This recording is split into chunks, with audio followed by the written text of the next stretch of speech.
Today is Wednesday, September 16th, 2020. Coming up on Roland Martin Unfiltered. Oh, my Lord. Last night was Lollapalooza. It was just a lie fest. Last night was not an ABC town hall. It was an absolute lie fest. It is perfect for our Trump Lives Matter segment. We're going to break down all the lies.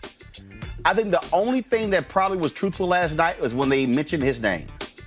Also, Donald Trump talked about a herd mentality. I think he meant herd immunity. We have an infectious disease specialist to explain what that means and why he's an idiot.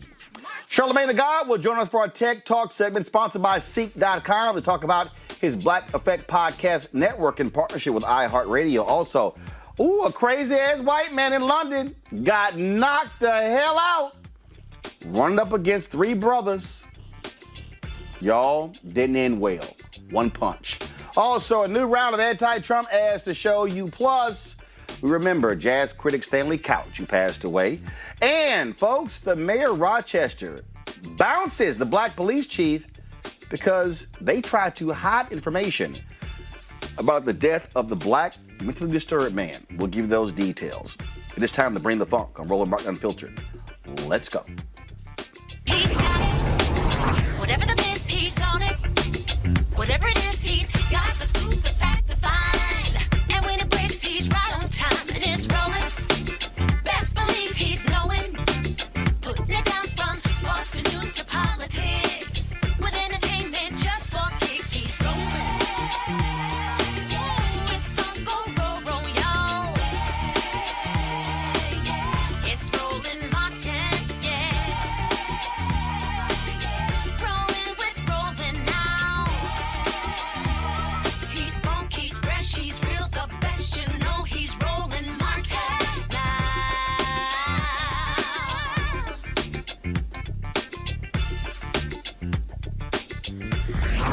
Martin. All right, all of you parents out there, how many of y'all have had this look when your kids start talking? This is the look that you make when you know your kids lying their ass off. And they just keep lying, and this is how you keep looking.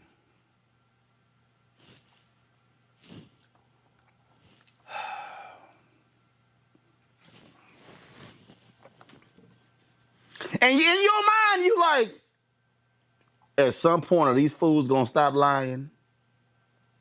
That's exactly how I looked last night for 2 hours at the ABC News town hall in Pennsylvania with Donald Trump. Roll it!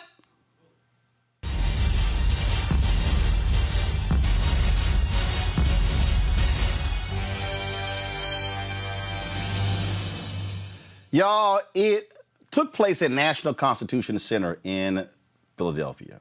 90-minute town hall special. Uncommitted voters had the opportunity to ask Donald Trump their questions on issues ranging from coronavirus pandemic, economic recovery, protests, and racial injustice. Okay?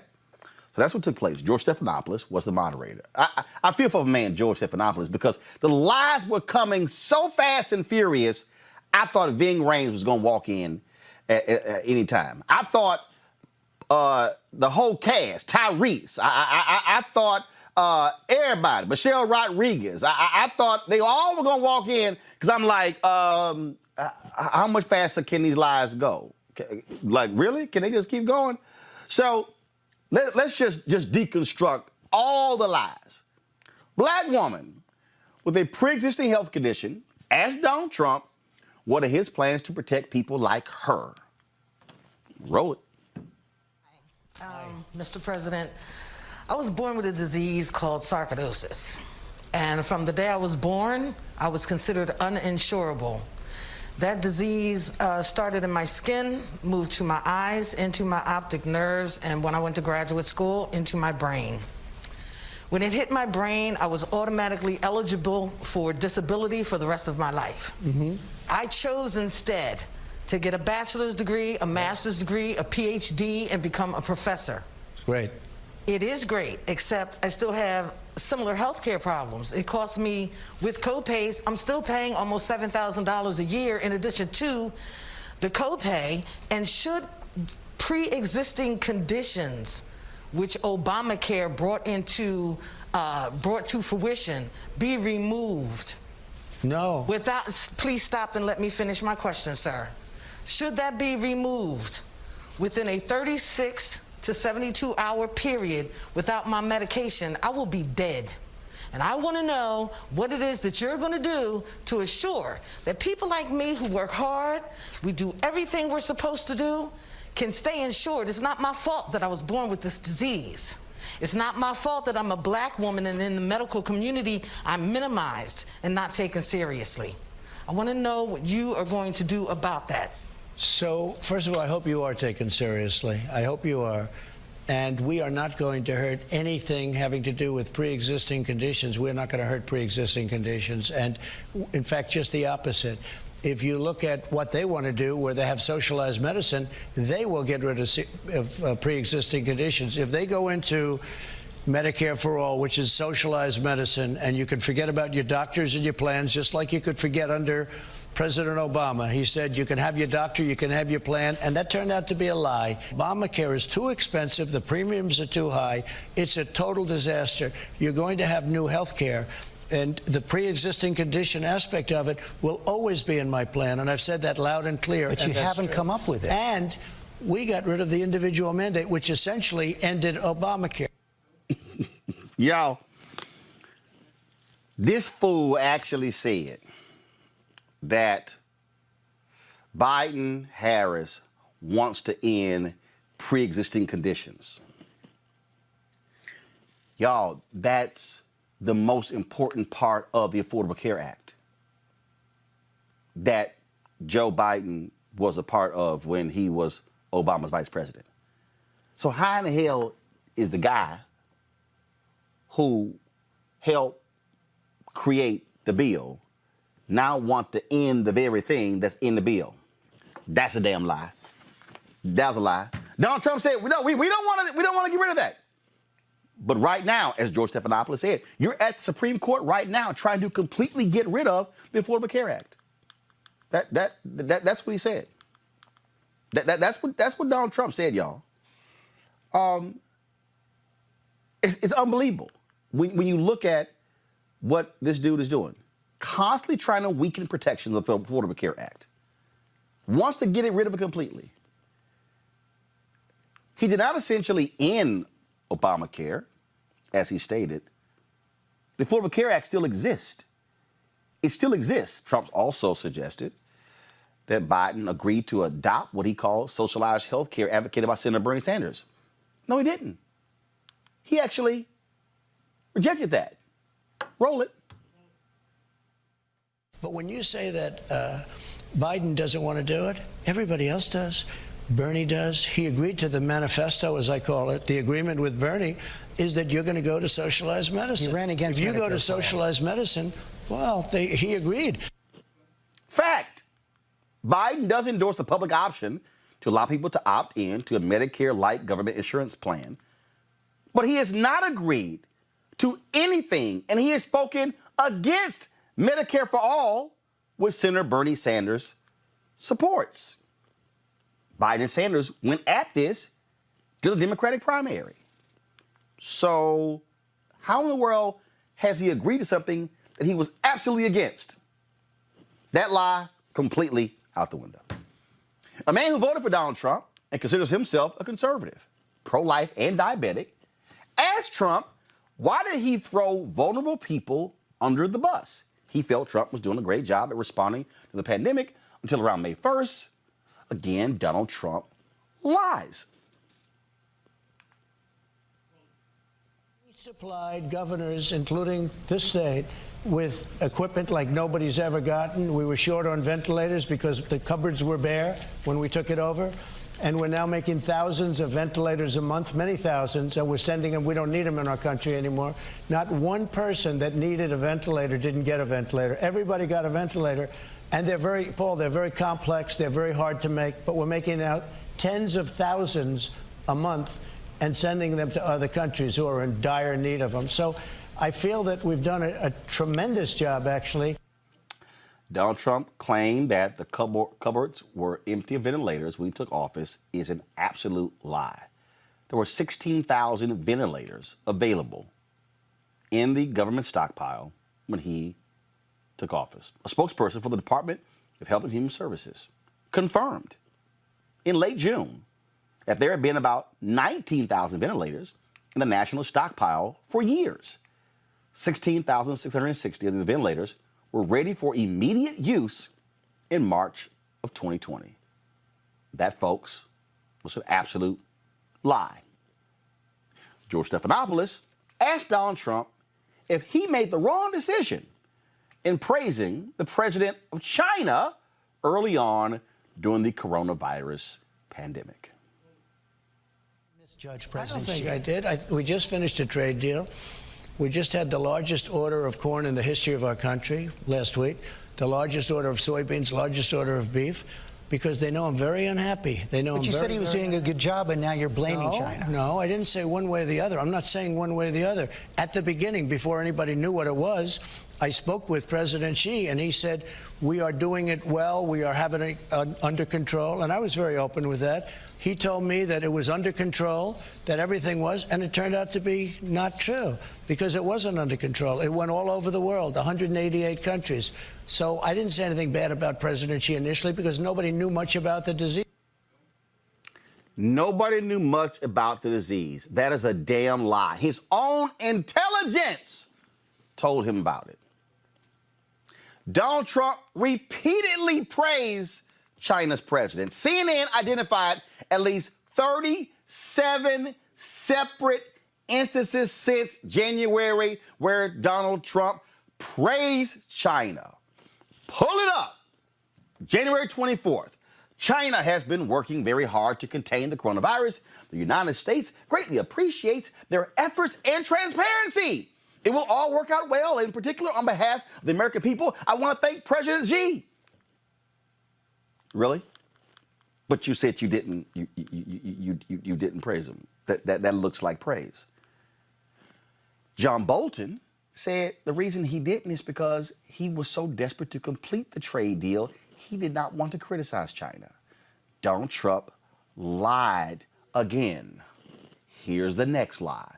A young black woman who never voted before asked Trump why did he downplay the virus. And he said this.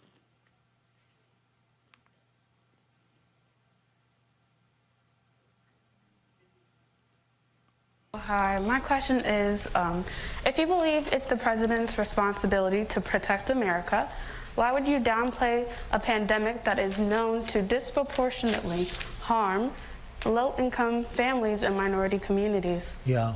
Well, I didn't downplay it. I actually, in many ways, I upplayed it in terms of action. My action was very strong. Yeah, because what I did was, with China, I put a ban on. With Europe, I put a ban on. And we would have lost thousands of more people had I not put the ban on. So that was called action, not with the mouth, but in actual fact. We did a very, very good job when we put that ban on. Whether you call it talent or luck, it was very important. So we saved a lot of lives when we did that. Joe Biden was talking about, in March, about it's totally over-exaggerated. So Donald Trump didn't downplay it. Listen to this. This is an ad from Midas Touch using the audio of Donald Trump talking to Bob Woodward of the Washington Post, in his own words, downplaying coronavirus. It goes through air. You just breathe it. That's how it's passed. He knew it could cost him votes. It's more deadly than your strenuous flus. He knew it could cost him ratings. Turning out it's not just old people, Bob. Yeah, exactly. Young people, to plenty of young people. He knew it could cost him popularity.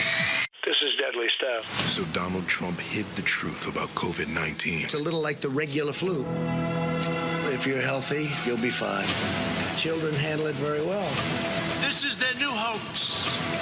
It's going to disappear.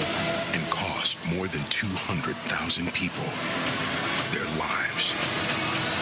Be calm. It's really working out. I think we're doing a really good job. He lied. People died. I wanted to always play it down. I still like playing it down. Plain and simple. Midas Touch is responsible for the content of this advertising. I wanted to always play it down. I am still playing it down. His own words. He lied.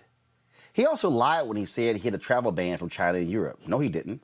He restricted travel. There was never an outright ban.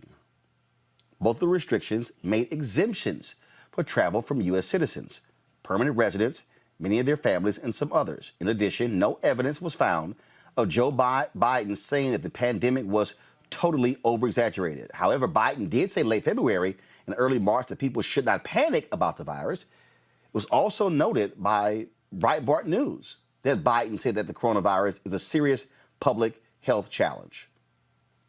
More lying. George Stephanopoulos asked Donald Trump, how does he respond to the people who were in top military positions who said he's unfit for office? These are people that I let go. These are disgruntled former employees, to put it in a nice way, with a term people would understand. Mattis was a highly overrated general, didn't do the job, didn't do good on ISIS. I took over 100% of the ISIS caliphate. I had the people that I wanted in. Mattis was fired, as you know, by President Obama, and I fired him also. He says he resigned. Trump didn't fire James Mattis as defense secretary. James Mattis resigned in December 2018 because of the differences in policy with Trump. In Mattis's resignation letter, he said that Trump deserved a Secretary of Defense whose views were better aligned with the president's. That actually happened. So he lied about that. He lied. A young man who voted for Donald Trump last election asked what does he plan to do about police reform without sacrificing public safety. Listen to this. The governor, frankly, what happened in Minneapolis was pretty amazing. Unfortunately, this went on for a week or a week and a half before he allowed us to bring in the National Guard. When we brought in the National Guard, everything stopped. The crime was gone, meaning the whole thing. But by that time, a big portion of the city was burned down. We're talking about Minneapolis. In Seattle, we let them know we're coming in. They took over a big chunk of the city, 20% of the city. Y'all, that's such a damn lie. In June, protesters set up a self-proclaimed autonomous zone in Seattle. It covered 6 blocks, not 20% of the city. Oh, Trump taking credit for the National Guard in Minnesota, saying, after a week, we sent them in. No, you didn't. He lied. Democratic Governor Tim Walz activated the National Guard 2 days after the protests began. First of all, Donald Trump can't send in the National Guard unless the governor requests. The governor can call them up. Now, it was more than 7 hours before Donald Trump publicly threatened to deploy the Guard himself when the governor actually deployed the Guard. More lies. Stephanopoulos said that people at the top of the economic ladder who own stocks are doing well. Trump then said this. Stocks are owned by everybody. I mean, you know, if they talk about the stock market is so good. That's 401ks. I'm meeting people with, as long as they didn't sell when the market went down, when we first realized the, extent of this horrible thing from China. I mean, these people are doing, some of them are doing better than they were doing before the pandemic came. So got 13.6 if million people held on unemployed. to their stocks, and remember this, because I notice you say wealthy. Sure, wealthy, but you have people that aren't wealthy but have done well because of the stock market. Another lie. Stocks are not owned by everybody. In the poll done by Gallup earlier this year, 55% of American adults reported owning stock this year. That's the same percentage as last year. Y'all, half of the country does not own stocks. It's a lie. It's a lie. Not every person in America has a 401k. There are a significant number of jobs out there that have no 401k. That's a lie. A black pastor who voted for Jill Stein in 2016, asked Donald Trump about racial inequalities and when was America ever great again for black people? Mr. President. Good. You've coined the phrase, make America great again. Right. When has America been great for African Americans in the ghetto of America? Are you aware of how tone deaf that comes off to African American community? Well, I can say this. We have tremendous African-American support. You've probably seen it in the polls. We're doing extremely well with African-American, Hispanic-American at levels that you've rarely seen a Republican have. If you talk about make America great, if you look at just prior to, and I'm talking about for the black community, you look just prior to this horrible situation coming in from China, when the virus came in, that was probably the highest point, home ownership for the black community. Home ownership, lower crime, the best jobs they've ever had, highest income, the best employment numbers they've ever had. If you go back and you want to look over many years. Stop it. I cannot let, just pause it. I cannot let this man just lie. First of all, facts. 2019, black home ownership dropped to 40%. Its lowest since 1968. Fact, it did go up to 44% by January 2020. Donald Trump said, highest ever. Lie. The black home ownership rate was nearly 50% in 2004. He's lying. He's lying about black home ownership rate. Those are the facts. Donald Trump is a liar. Press play. That was the best single moment in the history of the African American people in this country, I think. Stop.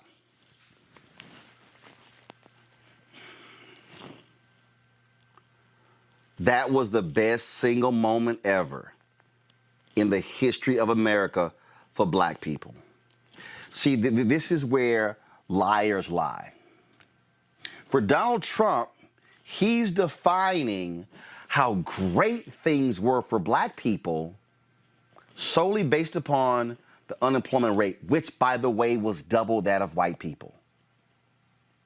But you notice how he will say, before coronavirus, no. Look, this ain't Golden Corral. You can't get to say, all right, I'm gonna skip over the fish and I'm gonna get me some chicken and I'm gonna skip over the carrots and I'm gonna get me some green beans over here. See, you got to take all of it. So Donald Trump wants to isolate. Oh, no. But before coronavirus, what's the black unemployment rate today? 14%? What was it when you became president? 7.2%? That means during your term, the black unemployment rate has doubled. 14%. Doubled. Nice try, but you're lying. Press play. No, I would say. Well, I mean, your statement is, though, make it great again. So historically, the African-American experience, especially in these ghettos that have been redlined, historically, these ghettos that have systemically been set up and treated the way that they have been, the conditions of the drugs, the guns, and everything else that actually created the symptoms for what we see, that you profess to be just the democratic cities in themselves. These things have historically been happening for African-Americans in these ghettos, and we have not been seeing a change. Quite frankly, under your administration, under the Obama's administration, under the Bush, under the Clinton, the very same things happen and the very same systems and cycles continue to ensue.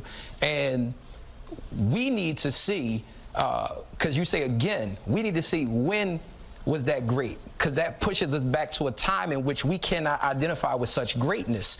And I mean, you've said everything else about choking and everything else, but you have yet to address and acknowledge that there's been a race problem in America. So if you go, well, I hope there's not a race problem. I can tell you there's none with me, because I have great respect for all races, for everybody. This country is great because of it. But when you go back 6 months and you take a look at what was happening, you can't even compare that with past administrations. When you look at income levels and a lot of things because of the job situation where they had the lowest income, the best unemployment numbers they've ever had, the black community by far. And that was solving a lot of problems. And you know what else it was? It was bringing people together. I was starting to get, just before this was, we were having a long run of success. I was starting to get calls from Democrats that, hey, it's starting to work. Let's get together. People that you would never have thought this would have happened with. There was going to be unity. But unfortunately, that was hurt because we got set back. But now, I think next year is going to be one of our best years economically. But income equality is still, income equality is higher. So, I mean, jobs can be produced, but at the same time, in a lot of these big major cities where African Americans are underserved, under-resourced, that's an $8 job. Does not mean that they can necessarily afford to live where they have to live or where they've been living at for the last 20 years. Well, the income inequality, which I agree with you, is a problem. I always agreed with that. But if you look under President Obama and Biden, the income inequality was phenomenal. It was record-setting. It was It's terrible. getting worse now.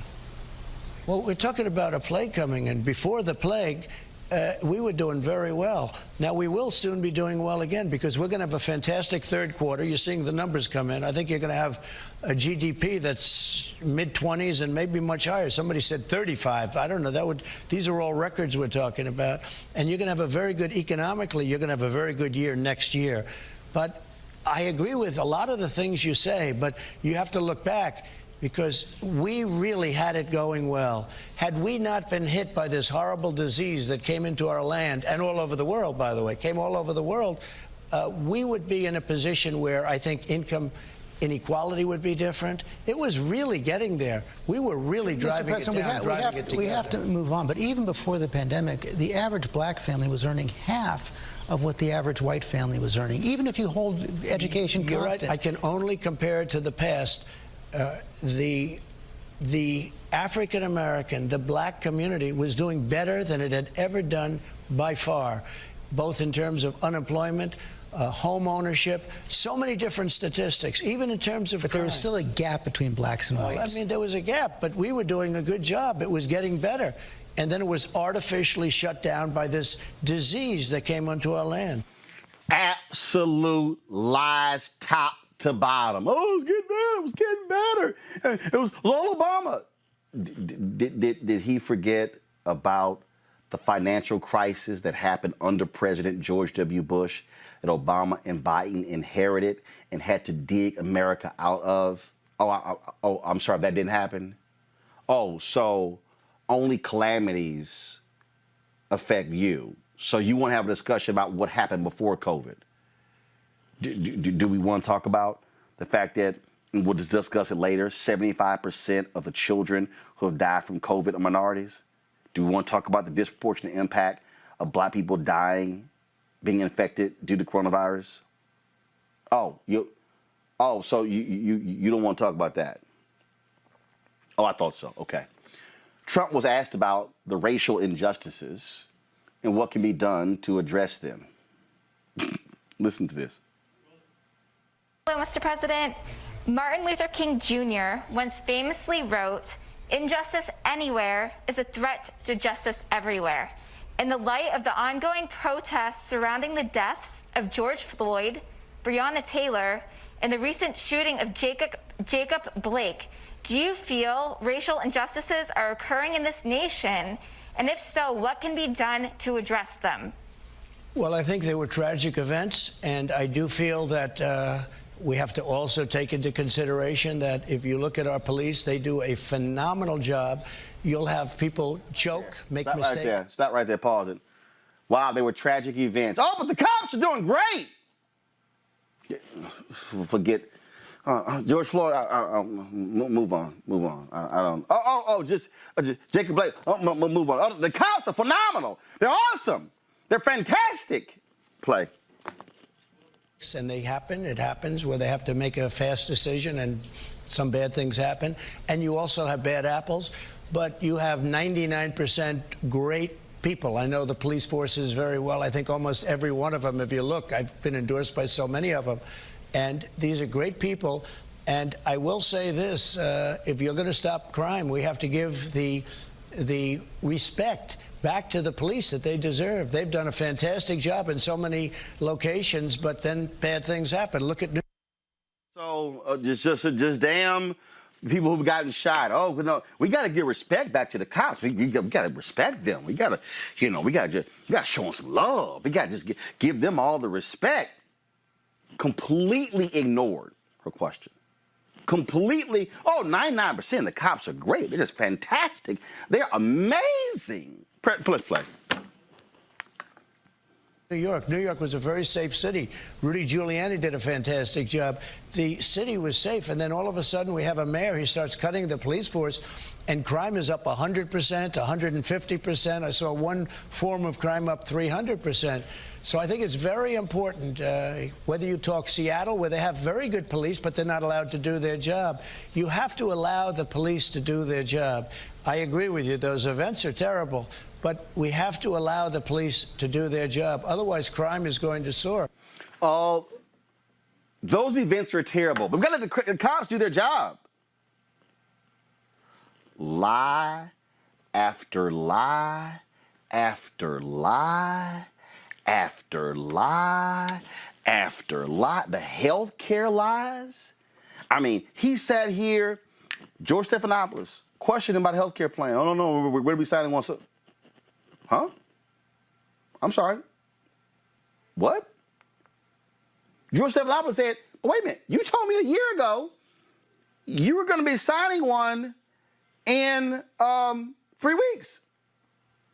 He then said, wait a minute, in July, you told Chris Wallace you're going to be signing the health care bill in 2 weeks. So, no, but George, we are. George, we are. We're going to be signing one, George. Hold on. I'm confused. I'm just confused. Which one is it? I'm just confused. Which one is it? I mean, folks, we just saw lie after lie. I mean, PolitiFact talked about 4 Pinocchios. I mean, my God, they went through this whole deal, laying out lie after lie. Let me just bring my panel right now. A. Scott Bolden, former chair of National Bar Association Political Action Committee. Robert Patillo, executive director, Rainbow Push Coalition, Peachtree Street Project. Long Victoria Burke, NMPA. Robert, I'm going to start with you. I mean, I'm just Robert. I'm going to start with Robert. I'm just crazy. Trump, we have 20% of the cases because of the fact we do much more testing. If we wouldn't do testing, you wouldn't have cases. You would have very few cases. Oh my God, that's just PolitiFact said that's just flat out lie. I mean, Fauci said we've done a great job. The whole deal with President Xi and the whole deal with masks. Donald Trump, Joe Biden said I was xenophobic because I put the ban on and I thought that was very unfair. By the way, he's totally taking that back. Actually, Biden didn't say that. He didn't say that. I mean, just again, just constant lies. Yesterday was a lie fest. Go ahead, Robert. Well, Roland, as I always say, I think chasing Donald Trump's lies is a quick sonic voyage at best. If people cared about Donald Trump lying, he wouldn't have got elected last time. So the idea that somehow tracing down and fact-checking every lie that he tells is going to be an effective electoral strategy, I don't know how effective that is going to be, because while we spend an hour breaking down each and every syllable of what Donald Trump says, I have no idea what Joe Biden did yesterday. I don't know where he campaigned at. I don't know. He hasn't come on this show. He hasn't come on my show. He hasn't done a circuit of black radio. We haven't seen that those mail pieces. They've just started airing ads targeted at African-American men. So while Trump may lie, it gets him on TV continuously in the news cycle. It's as if Trump is running against Trump. So when you're running against yourself, that means you can completely control the narrative, and the other party in the arena just becomes a junior partner. So I think regardless of what Trump does, as long as he dominates that news news cycle, as long as he gets that $3 billion in free media that he got in 2016, then this is advantage Trump. So whereas some people are put off by the lie, other people listen in sound bites and 30-second bites on their phone, that if he can have a plausible answer, that's all the fact-checking they're going to do. So I think this is still a net positive for Trump. Actually, I disagree, Lauren, because the reality is this here. And again, this is the strategy that Joe Biden should employ in every single debate. When Trump lies, he should say, that's a lie. When he lies again, he should say, that's a lie. When he makes up, he goes, another lie. He shouldn't use the word falsehoods. He shouldn't say malarkey. He should say, right there is a lie. And that's another lie. And that's another lie. And that's another lie. That is the only way. Okay, when Donald Trump got checked last night by voters, he started stumbling and bumbling. That's the only way. You have to call the lies out. Otherwise, if you don't call out lies, Lauren, and you allow them to stand and only discuss your record, then you give the impression that what he's saying is true. Well, then that's the game that he's playing. Donald Trump is well aware of the fact that there's 5 or 6 million people watching every time this happens. Last night it was 3.8 million. So he's playing the game he always plays, which is he figures a certain percentage of the people watching don't know that what he's saying is inaccurate. He can get it out there into the narrative bloodstream. He can just sort of keep talking. And if the anchor, if the person who is moderating the discussion doesn't step in and stop him, which unfortunately can't be his opponent, although I think at the debate we will see that happen, it requires someone standing there, whether it's the person asking the question or the journalist moderating the debate. It requires somebody to check him right then and there. We've already seen in the White House briefing room multiple times that when he gets checked in real time, he can't withstand that. He's very not good, because I'm sure he spends most of his life with a bunch of yes people around him that don't say anything to him, corrective. So that is the moment that you have to have, that you can kind of loop over and over and over. But Donald Trump is playing the percentages. He figures, I can just straight out lie. I get it on TV. My supporters hear it. We understand that, 80% of the electorate is pretty much locked in almost any election. So the 20% that may or may not be undecided is the only group that you're talking to anyway. Interestingly enough, he lost to 2 reality TV shows last night in the ratings, America's Got Talent and Big Brother. But he still knows that 4 million people are watching. So if he just gets it out there, he just says whatever he wants, because he understands that even though he's lying, a lot of these clips get replayed again and again. And in his head, in his PR world, that's a win. Oh, this is the, Scott, this is the Project Lincoln ad they dropped specifically about Donald Trump's health care plan. What we're doing is we're going to be doing a health care plan, pre-existing, protecting people with pre-existing conditions. We're going to be doing a health care plan very strongly and protect people with pre-existing conditions. You're arguing in the Supreme Court right now to strike it down. That would do away with pre-existing conditions. So that we can do new health care. Do we run Obamacare well and do a good job and do the best, even though it's never going to be very good? We have run it so much better than Obama ran it. Obamacare was a disaster. Last year you said the health care plan would come in 2 weeks. You told Chris Wallace and this that summer turned would out to come be in a 3 lie. weeks. What we're doing, Scott, I understand Robert and Lauren's point, but I'm telling you, I believe the way you deal with Donald Trump, if you're Joe Biden, you say lie, fact. Lie, fact. Right. Lie, fact. Here's the deal. You cannot rely on any moderator. If you're in a debate, you can't rely on any of the moderators to fact check in real time. You have to be armed with the information yourself. And this is one of the reasons why I criticize a lot of these television anchors when they are not fully prepared in real time for the lie. And so the lie goes out. When I was on CNN, I used to bust cats all the time because I was always prepared. And I would go, that's a lie. That's a lie. What you just said is a lie. Because you got to hit them right there. Otherwise, if you allow the lie to stand, the person at home goes, well, no one said anything, he didn't say anything. And the whole deal, let's wait for the fact check after the debate. No, hell no. You got to hit the lie on the spot. Yeah, and you got to hit every lie. It's like putting a trial together. I'm a trial lawyer, litigator. And so one of the rules of litigation is if someone writes a brief, and misstates the fact or basically lies an oral argument, you check them right then and there, and you reserve time to do it. But you got to be really prepared to cross-examine Donald Trump, because the best interviews are when he gets checked, right? Then he goes into la-la land. I disagree with Robert on this. We're not chasing his lies. We're checking his lies. And while that 40% of his voting support is going to support him no matter what, there are a lot of undecideds. There are independents. There are suburban women. There are Democrats. There are Lincoln Republicans who listen to this nonsense and either reject it, especially on COVID, because everyone has a friend or family member that's been affected by this, whether it's economically or health-wise. And so when he lies about COVID, he drives the narrative not of telling the truth, but he drives the narrative of lying about it and waiting 70 days to address it, and then the repercussions of the results that his lies have turned deadly now. That is such a powerful message to the average voter, because we've all been affected by it. He cannot outrun these facts and these lies that he's put on the table. And I think this election is a bottom line proposition on how he handled COVID, how he lied about it, and how it's affected. His decision have affected us not only health-wise, life and death, as well as economically. So whatever he says pre-COVID that came in from Asia, we're dealing with his America and how he's handled it, how he's managed it, and he gets a failing grade. And whether he fails now in our minds, but at the ballot box, that failure is going to show up. It's got to, because it's dominated each of our lives in different but very powerful ways. The reason, and again, first of all, we know he is going to lie with impunity.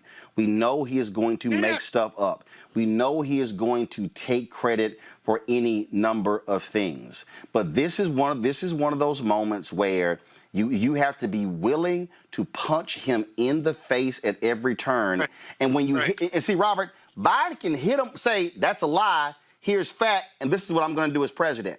You have to do that. But if you are relying on a third party to do it, you're going to miss the opportunity. And let me tell you something right now. If he hits him, if Donald Trump lies 20 times in a debate, I don't care who you are. If you're sitting there watching it and you're like, damn, he's hitting that lie. Exactly. Lie. You are diminishing the person. And then you say, no. You're going to stand here. You're going to tell the truth. You're going to tell the truth. If I'm Joe Biden, I'm saying, did you inherit an economy from me and Barack Obama that was on the upswing? Yes or no? See, to me, you got to be aggressive with it. I think in 2016, Hillary Clinton sort of was too. No. You can't leave anything to chance with a brutal thug. That's right. You're running against a gangster. Go ahead, Robert. Roland, I would love to be as young and idealistic as you are and have that much faith in the American people. But we've had a game show host for president for the last 4 years. And I think, look, McDonald's doesn't make good hamburgers. Hamburgers are nasty, unless they want to advertise on the show, in which case they're delicious. But look, the hamburgers ain't good. So instead of making the hamburgers good, they put $1 billion into commercials to make you think that the hamburger tastes good. And then your kids fight you to go eat those hamburgers. That is exactly what Donald Trump does. It doesn't matter about the product. It doesn't matter what comes out of his mouth. He's calling into Fox and Friends once a week now just to make sure that he's always on. Robert, he's doing that because he knows there won't be pushback.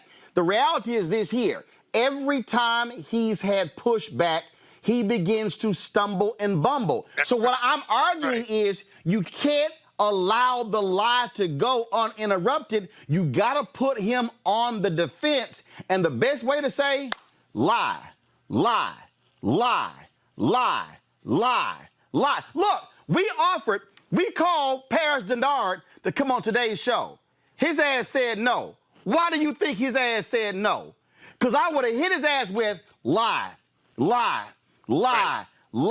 There's a reason why Bruce Lavelle won't come on this show. Oh, he'll run to CNN because CNN ain't going to hit his ass like I'm going to hit him. He'll run to Fox, boom, lie. lie, lie. Ashley Bell not gonna come here because I'm gonna hit his ass with lie, lie. They don't want to be forced to defend lies. So the best way is don't even come on. And I'm just saying, Lauren, I'm telling you, Democrats better be real aggressive in those 3 debates. And at every turn, if you soft shoe and try to do a little cute little dance, no, that ain't how you deal with thugs. You gotta bust a bully in his mouth.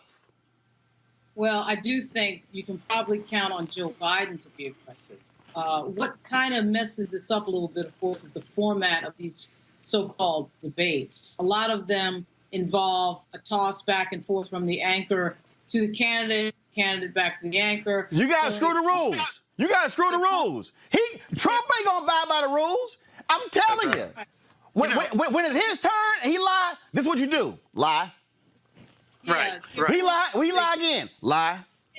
Sir, please don't interrupt him. Wait. Sir, please don't interrupt. Tell him stop lying. That's just how you gotta go. Right. Yeah. No, I know. Well, that I think actually is what Biden is probably likely to do. And we know Harris is gonna do it. You can't have 20 million people sitting watching that and have it go unchecked. Frankly, when I looked at moderators, I know Chris Wallace is certainly not going to let it happen because his entire style is based on checking people when something stupid is said. And Chris Wallace has absolutely no problem stopping the entire production to do that. But you got to have people who are assertive. It can't be Norah O'Donnell and Gayle King. It can't be infotainment anchors. It can't be any of that stuff. And it does have to be an opponent standing there that checks him. But the game, all the people that you mentioned that can't go on a show where they get fact-checked, that's the name of the game. I mean, that is a PR strategy. Yes. Use somebody else's platform to lie on. To use somebody else's platform to lie on is a strategy. And Republicans do it all the time. Again, all I'm saying is this is, look, do I think Senator Harris is going to do it? Oh, yeah. Now the difference is here. Mike Pence is a smoother operator than Donald Trump. Mike Pence is going to talk in that very nice, easygoing, Midwestern manner.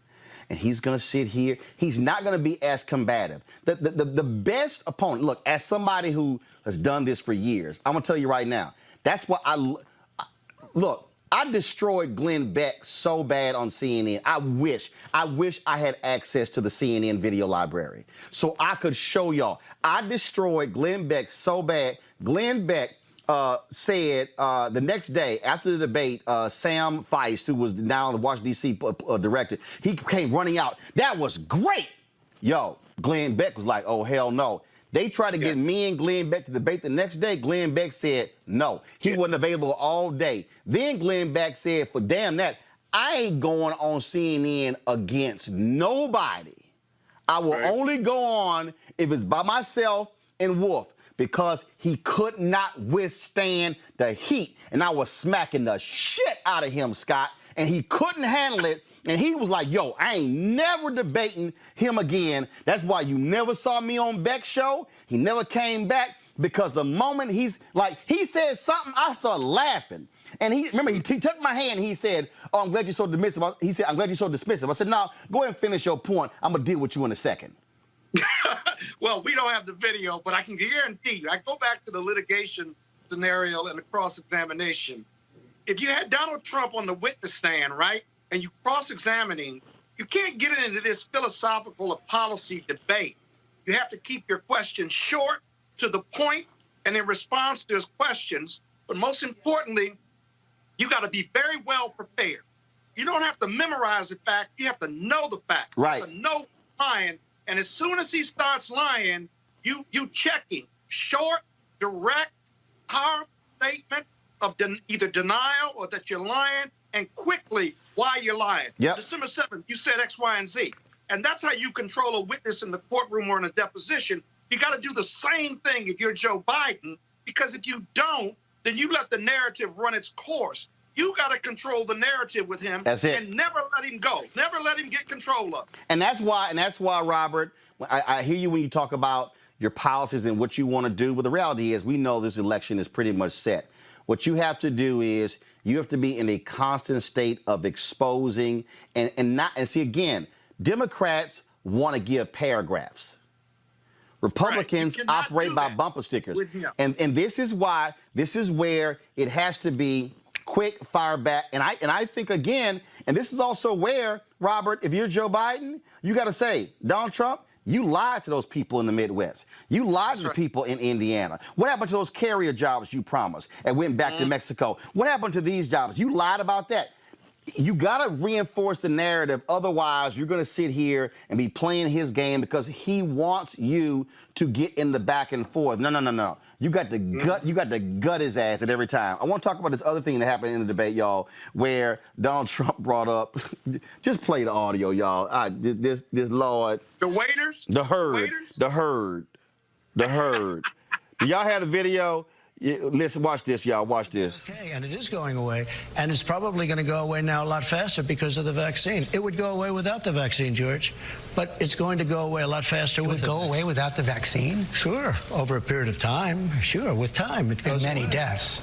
And you'll develop herd, like a herd mentality. It's going to be herd developed, and that's going to happen. That will all happen. But with the vaccine, I think it will go away very quickly. Got to take a quick break. But I really believe we're rounding the corner, and I believe that's strong. As you know, Dr. Fauci disagrees with that. Well, I mean, but a lot of people do agree with me. See, that's what you asked him who. Let me bring up Dr. Alexia Gaffney, an infectious disease expert. Doc,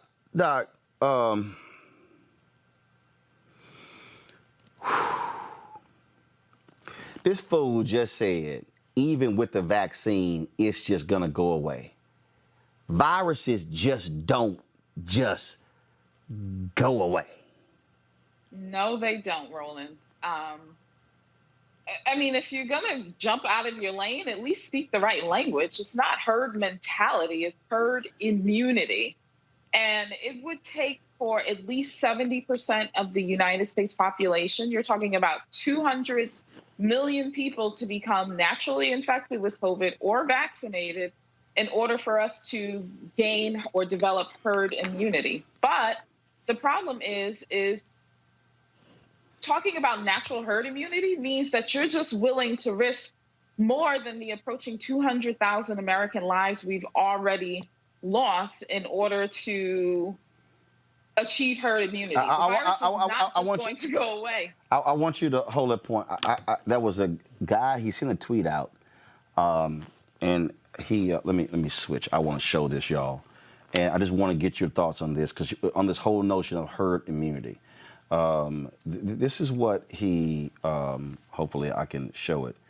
This guy, Kyle Felster. Kyle is he's a breaking news editor at CNN. This is what he said. There are approximately 328.2 million people in the United States. To get the low end of herd immunity, about 60% of the population must catch COVID. That's about 196,920 cases. The current U.S. death rate is about 2.96%. So that means in order to achieve herd immunity, we would have to accept 5,836,679 deaths. Unacceptable. So is that calculation correct, that we would have to, so to accept herd immunity, we would also have to accept not just the COVID infections, but the COVID deaths that come from herd immunity? And that's a conservative number, in 5.8 million. I'm calling it conservative because if you had that many deaths, imagine how many people are going to require hospitalization. We didn't see peak numbers of COVID all over the United States at the exact same time, but where we had hotspots and epicenters, our health systems were overwhelmed. If we stop everything, we don't do anything to prevent the spread of the virus in a ridiculous attempt to achieve natural herd immunity, we will completely overwhelm our healthcare systems, and we will lose even more American people as a result of this virus, way more than that number is predicting, because that number is based on perfect circumstances. Being able to treat those that need to be hospitalized, being able to give everyone who needs it critical care. And we already saw what could happen when our systems become overwhelmed. That is not something that we want to see happening nationwide simultaneously. This is so. First of all, just explain this herd immunity. There are a number of people who keep saying that's the only way we can do this. They also are suggesting that if you do herd immunity, that once you get it, you can't get it again. That's not true. No, it's not true that once you get the virus, you can't get it again. Probably a small proportion of people who have been infected will get reinfected, but the reality is we don't know. This is our first time dealing with COVID-19. It's a brand new infection, even though we are 8 months in terms of our knowledge of this virus, but there's still a lot to learn as things progress and evolve. So the concept of herd immunity is that if the majority of your population is immune to an infection that is communicable or contagious from person to person, whether that immunity comes naturally or whether that immunity comes via a vaccination, then you protect the overall population or community or herd, because with less and less individuals susceptible to the infection, then the people who haven't been vaccinated and the people who haven't had the infection are protected because you stop the spread or propagation of the infection. So that number needs to be around 70%. But we already talked about how many lives would be at stake if we allow 200 plus million Americans to become sick with this infection. So we need to continue our social distancing. We need to continue to isolate. We need to continue to wear our masks. We need to continue hand hygiene. We need to continue to avoid large crowds. Everything that we have been doing up until now needs to continue, and it will need to continue even when we have a vaccine available for some time. I gotta ask you about this here. The CDC director, Robert Redfield, testified today about the importance of masks. This is what he had to say. Go so far as to say that this face mask is more guaranteed to protect me against COVID than when I take a COVID vaccine, because the immunogenicity may be 70%. And if I don't get an immune response, the vaccine's not going to protect me. This face mask will.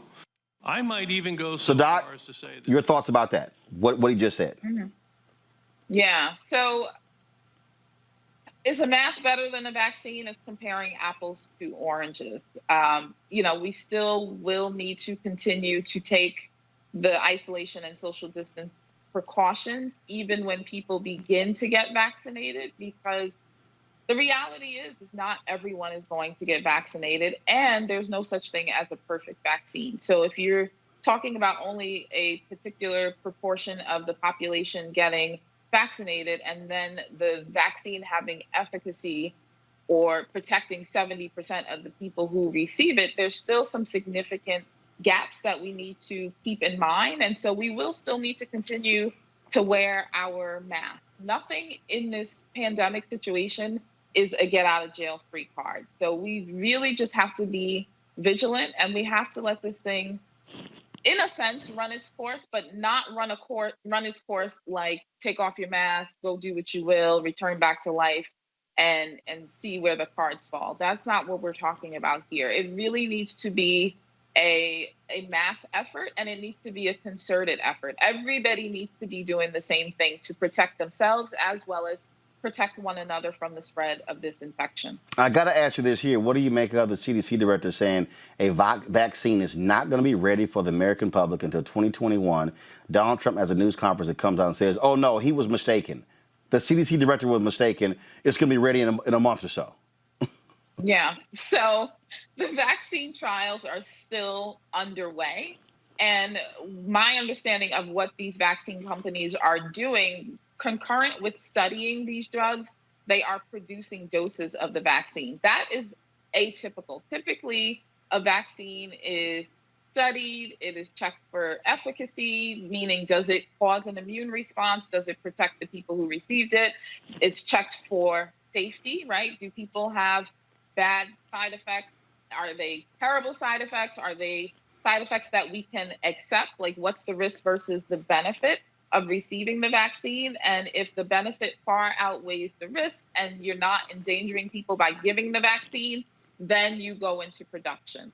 Now the vaccines are starting to be produced, but you will need billions and billions of doses of this vaccine to protect the population worldwide. And it takes months to produce a vaccine, even when the studies are successful and tell you that the vaccines work.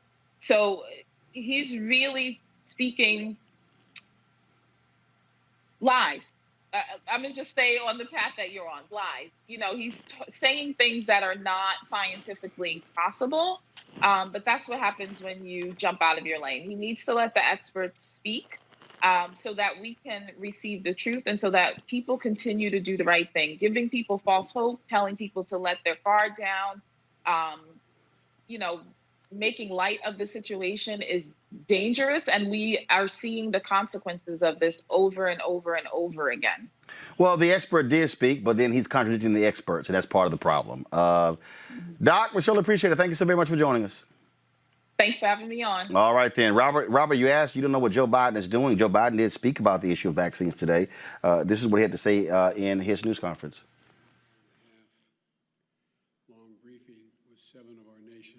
Top public health experts on the state of the pandemic, the steps we need to curb the spread of the virus, and the challenges of distributing a safe and effective vaccine once one is identified.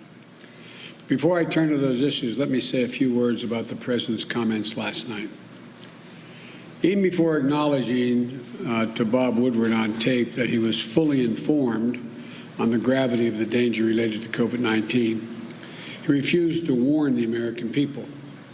Again, last night in television town hall, the President revealed in no uncertain terms the lack of seriousness with which he continues to take this pandemic. Nearly 8 months after this crisis, on the doorstep of 200,000 American deaths, President Trump has refused once again to take responsibility or to take action. By his own admission, he continued to lie about COVID-19. He doubled down on the catastrophic mistakes that he's made. And perhaps, worst of all, he made clear that he still doesn't have a plan to bring us out of this crisis. He even said, and I quote, "A lot of people think that masks are not good, undercutting the easiest, most effective means we have for reducing the spread of this disease. This virus is still taking nearly 1,000 lives a day. The forecasts show that those numbers are likely to climb this winter. But incredibly, Donald Trump insists that he wouldn't have done anything differently. Not one thing.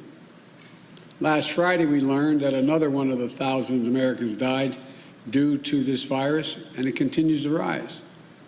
And on the very same day that we reported 1,000 deaths on Friday, and the very same day, Canada reported that not one person died of COVID-19 in Canada. Trump wouldn't have done anything differently? If you're a parent in America, preparing for another day that your child can't attend school, if you're grieving the loss of a son, a daughter, a mother, a father, husband or wife, if you're a small business owner who's on the brink of total bankruptcy, who can't open or can't go back to work because the virus still is spreading in your community, how does it make you feel to hear the President say he wouldn't have done anything differently? And if he gets 4 more years, why should we expect anything to change? All the President had to offer last night, President Trump, was the same weak and feckless inaction, the same lies and empty promises that we've seen from the very beginning. He still won't accept any responsibility. He still won't offer a plan. And last night, he repeated what he said so many times before, that even if he continues to offer only failing indifference, someday the virus is going to go away by a miracle. Even if he does nothing, it's going to go away by a miracle. It won't go away like a miracle. In fact, even when you get a vaccine, it will not be available for most of the population until well into the 2021. You know, so we're heading into a a very dangerous autumn. The fact that the University of Washington model, which the White House has previously touted, projects that cases and deaths are going to spike this November and an additional by 215,000 Americans, they say, are going to die. Began the spike in November, but by the first of the year, 215,000 will be dead, additional. That's more than have already died. We need leadership right now to prevent that from happening. The same university model shows, the University of Washington model, shows that if there's universal masking, these deaths could be, projected deaths could be cut in half. We could say between... All right, folks, 47 days until the election. Early voting is starting. People are already casting ballots. Ballots were sent out in North Carolina. We're seeing it happen. Joe Biden and Senator Kamala Harris stepping up their events. Biden has spent time in Florida. He is trying to shore up support there when it comes to Latino voters. New poll is out.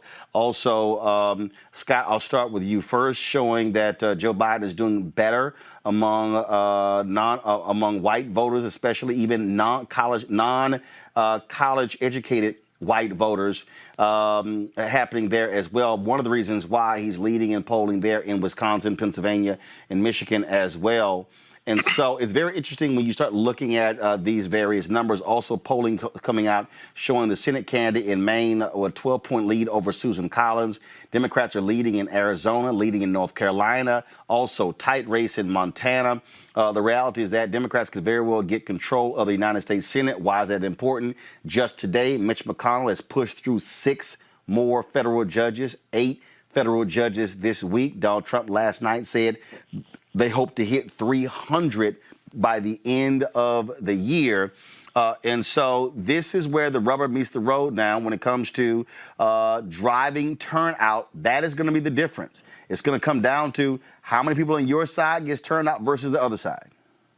And those who believe that the anti-Trump effort or initiative or excitement isn't enough to win, you just ran through some numbers 47 days out, where in North Carolina and in Maine and other Republican strongholds that there's a lead to be had there. Not only is Donald Trump losing because of his lies and because of COVID, but it's spreading to Senate races and House races, which is really important. 300 federal judges, and most of them young and incompetent, is going to mean generations of bad decision-making or at least influence in the judiciary. It is incredible, which means that we need a new Senate majority. And the only way we're going to get that is to win that Senate. We've got to remain competitive in Georgia and North Carolina and Arizona. But you're right, it's a ground game. If we got a ground game and a get out the vote effort, not just registration, but if you're an average voter and you want to do something because you care about the future of this country and that this is a consequential election, then instead of you going to the polls, don't go alone. Take 3, 4, 5 people. Go back several times and take people to the polls to vote, because it's the only way you can ensure that we win this election, because we're not just running against Donald Trump and the GOP. And I've written about this and I've said it on this show. You're running against Russian interference. You're running against the GOP and Donald Trump, and you're also running against voter suppression. And so we can't take anything for granted. I don't care what the polls show. I don't want to read another poll. All I want to do is read the results on the evening of November 3rd or the 2 or 3, 4, 5 days afterwards, because we got to have a clean race and a big win, because if it's close, Donald Trump's not going to go quiet. And I've said that for the last 4 years. He's not going quietly, and he doesn't care about a constitutional crisis. He doesn't care about what the military says or does. That's why winning the Senate and the House is really important, too, because he won't have the Senate to backstop his nonsense about voter fraud and mail-in fraud and what have you. So there's a lot on the line here, and so we have to be vigilant and take people to the polls and ignore whatever the polling says right now. Robert, when we talk about what's happening, Democrats in Michigan are concerned because the Biden campaign is not doing door knocking. Republicans are. They say that the Biden campaign is they are using text messages, they're using phone calls. Jen O'Malley said they've reached out to some 2.6 million folks there as well. This is just a different election. The reality is everything that you thought beforehand, how you're supposed to do it, goes out of the window. The Biden campaign is concerned about people contracting coronavirus, those things along those lines. What do you make of, again, this fear of Democrats? They could lose Michigan again by having Trump signs all over the place, not seeing enough Joe Biden signs or people wearing the gear. I mean, it's one of those things that you got to make a call in terms of how you're going to do it. And then coronavirus is a real fear.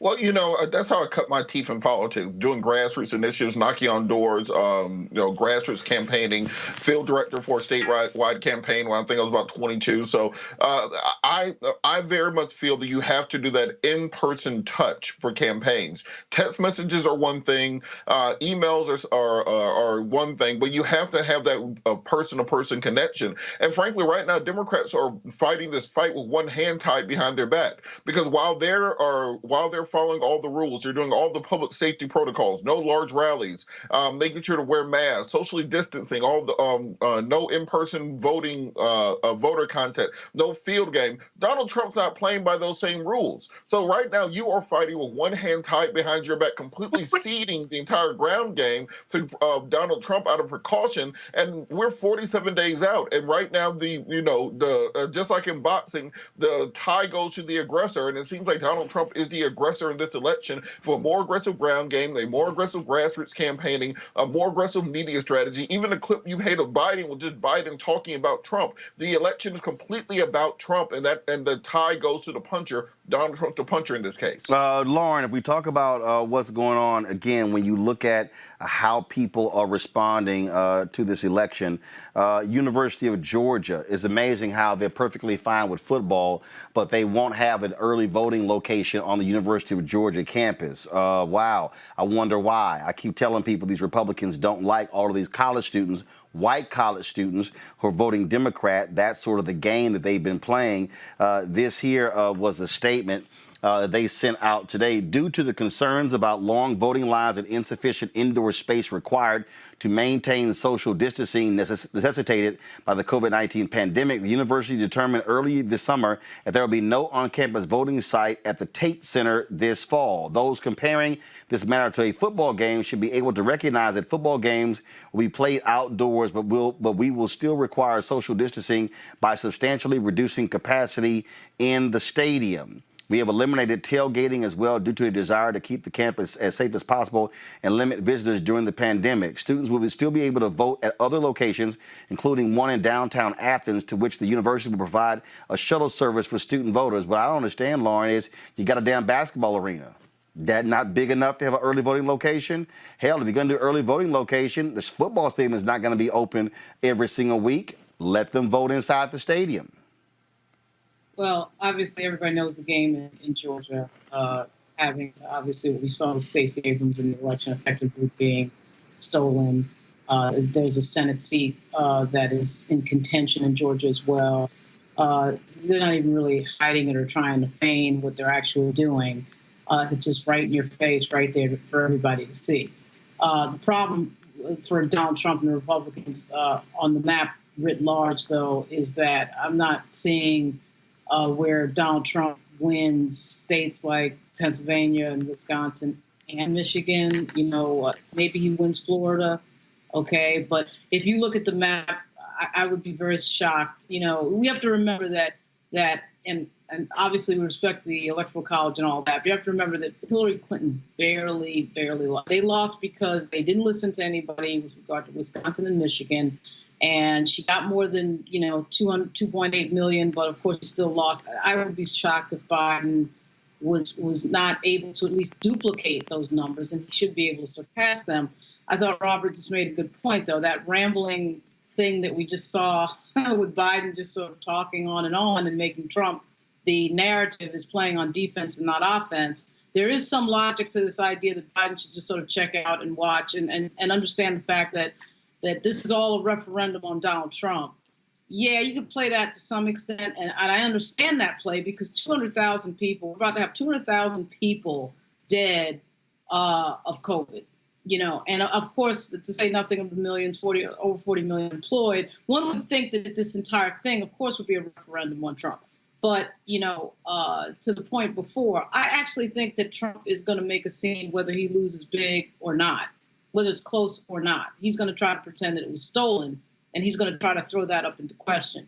I really think the Republicans are going to lose the Senate. We see a few races, obviously, Colorado and Maine, where it's kind of, they're down by a lot, the incumbents, the Republican incumbents. And I think that's going to play a big role in the discussion right after the election. But this entire strategy has to switch to early voting and mail-in ballots. And they are showing actually that text messaging has an 80% open rate. So text messaging has been a big deal this particular cycle, given COVID. But the Democrats do have to get serious and figure out their door knock strategy, because that they can't just kiss that goodbye. So it'll be interesting to see what Biden's people do. But they are they're starting to worry me, because I'm hearing some things that I heard back in when we had Hillary running, and that is worrisome. One of the things that Ohio Supreme Court, they ruled that the Secretary of State cannot limit counties to only having one mail drop box. Republicans have been attacking one of the Democratic judges. Scott, this is unheard of. The Ohio Supreme Court Chief Justice, a Republican, is blasting the state Republicans for their attack on that judge, Chief Justice Maureen O'Connor of the Supreme Court of Ohio. I condemn in the strongest possible terms both the statement released by the Ohio Republican Party on September 15th, 2020, and its unsigned authors. The statement disparages the integrity of Franklin County Common Pleas Judge Richard Fry. The publication accuses Judge Fry of colluding with the Ohio Democratic Party and labels him a partisan judge. Every one of Ohio's 722 judges, 800 magistrates, and numerous active retired judges should be greatly concerned and voice their dismay at the irresponsible Republican Party allegation that politics control the judge's decision. This is a blatant and unfounded attack on the independence of the Ohio judiciary. Republicans, again, are masters at voter suppression. They don't want additional mail drop boxes, and this is how they weaponize secretaries of state. We saw it with Brian Kemp in Ohio. We saw it, in Georgia. We previously saw it when Ken Blackwell was Secretary of State in Ohio. Of course, we can go all the way back to 2000. Catherine Harris in Florida and numerous other states. These are the games they play in order to try to cheat to win.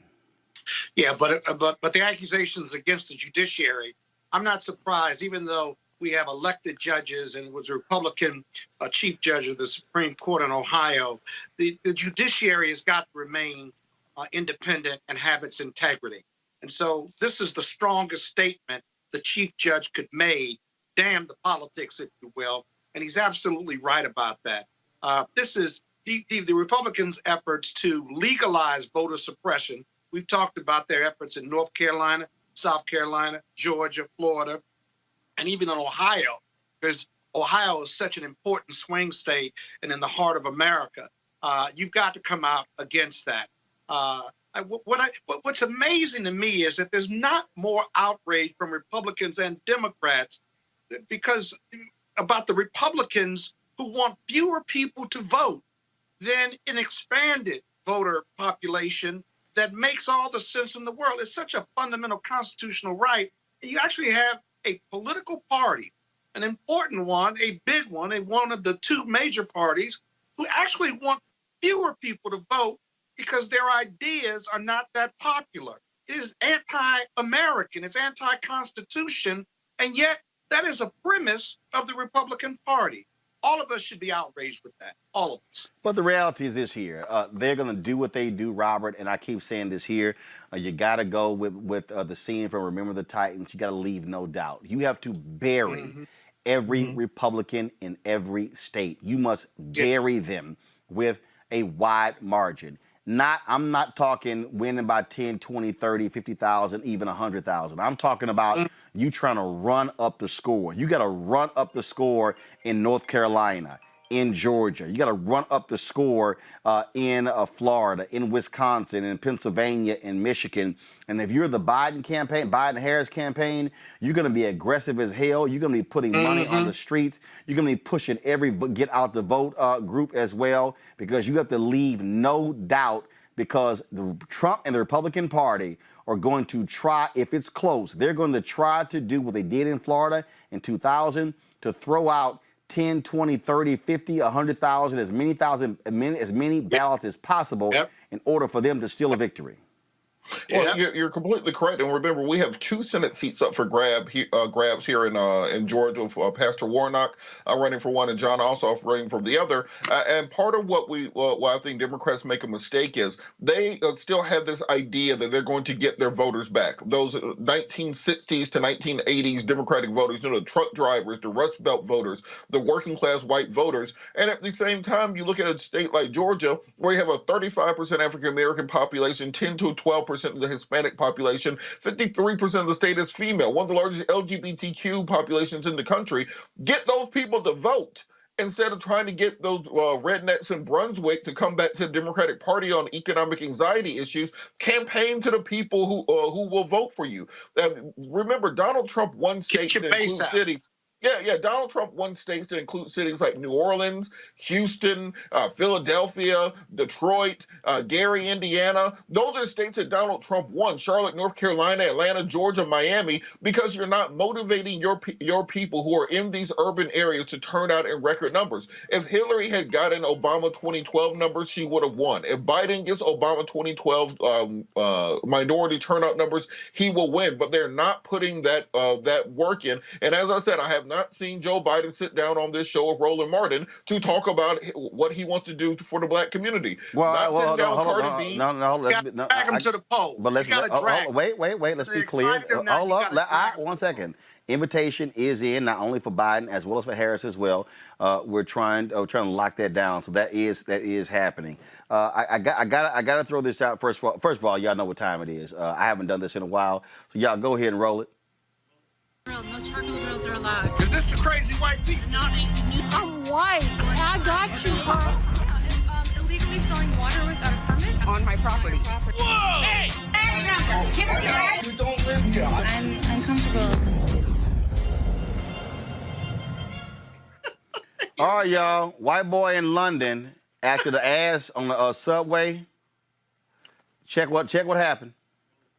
Someone to jump him, kick his head in. Violence! Violence! Oh, you don't know about that EDL stuff. EDL stuff. Roll with the EDL stuff. Okay. I don't roll with the EDL stuff. It's worse than that, isn't it? Yes! Why get the shower? Why get the shower? Shouting does not make a point. EDL stuff.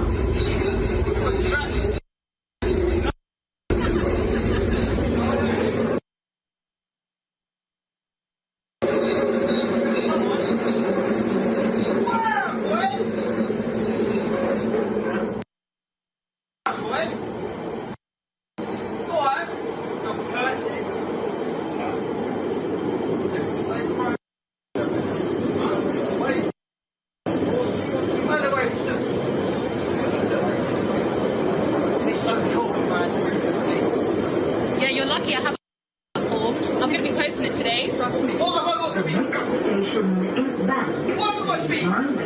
Between the train and the platform. Change here for the circle. District. This is my home. You're all going back. You know it as well. You know we're going back. Go on. Keep going. The internet. I'm popular. What's your name? Do you know what my name is? What's your name? What's your name? What's your name? What's your name? What's your name? Tell me your name. No, you're black. You're black? Oh my God. What's that got to do? Yeah. What is black got to do with anything? What is with anything? Shut up. This is popular. What's popular? This is less than enough. Less than enough. Less than enough. If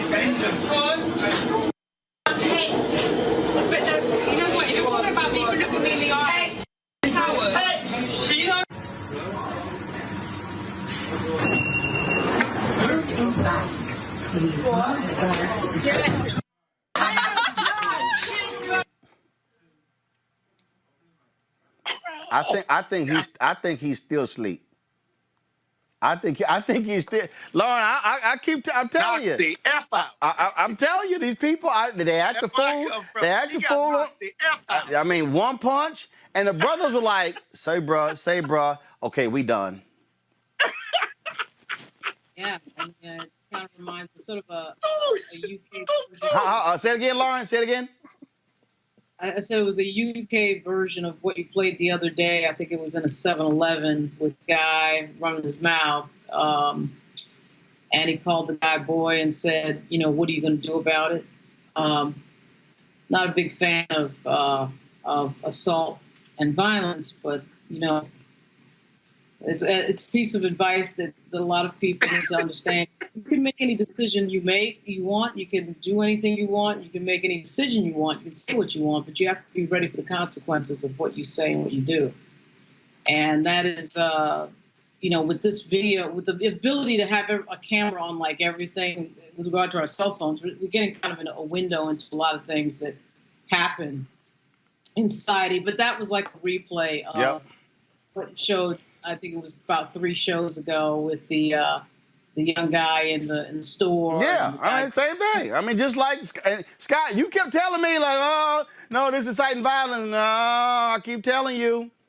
Okay, I changed my tune now, having been through this with one of my favorite sections of your show. Let me just say this: I don't condone violence. I still don't, but I understand. Yeah, I understand. Robert, they gonna learn. They gonna learn. Stop messing with people. Well, look, you know, play stupid games, you win stupid prizes. So I think they've learned this lesson. And those black dudes, like, they were like Wakandan or something. Like, those were some, you know, some of those war dogs. So he picked the wrong ones. I mean, he probably should have figured out halfway through that soliloquy that things weren't going to end well. He probably should have got off one stop earlier. But I think part of what we have to teach in our history, because we spend so much time teaching the nonviolent parts of black history that's lulled many people into believing that throughout our entire heritage, all we did was, you know, sit and pray and sing songs and stuff. No, you had the Stono Rebellion, you had John Brown, you had the original Cassius Clay. Look up a lot of our history and find out exactly what happened and the battles that took place. And maybe people have a different opinion when they decided to make these sorts of speeches in public. All right, folks, real short break. Yeah, we gotta get. Hold up. Let me ask you a quick question. No, I gotta go to the next break. I gotta go to the next. What? I gotta go to the next guest. I gotta go to short break. When we come back. Do you have a right to hit somebody if they call you the N-word in public? Yep. Yes or no? Yep. That's your answer. All right, folks. That's called verbal assault. Gotta go to a break. We come back. We're gonna talk with Charlamagne the God about his new black podcasting network. That's next to Roland Unfiltered. Fill out your 2020 census and include everyone who lived with you as of April 1st. Kids, uncles, anyone. They don't even have to be family. Now remember, this count helps inform where billions in federal funding goes each year. So shape your future and start here at 2020census.gov.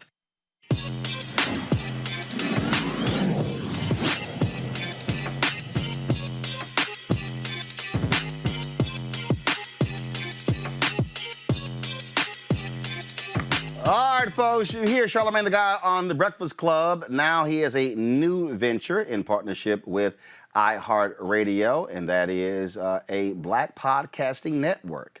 It is called the Black Effect Podcast Network. He joins us right now. Charlamagne, what's up?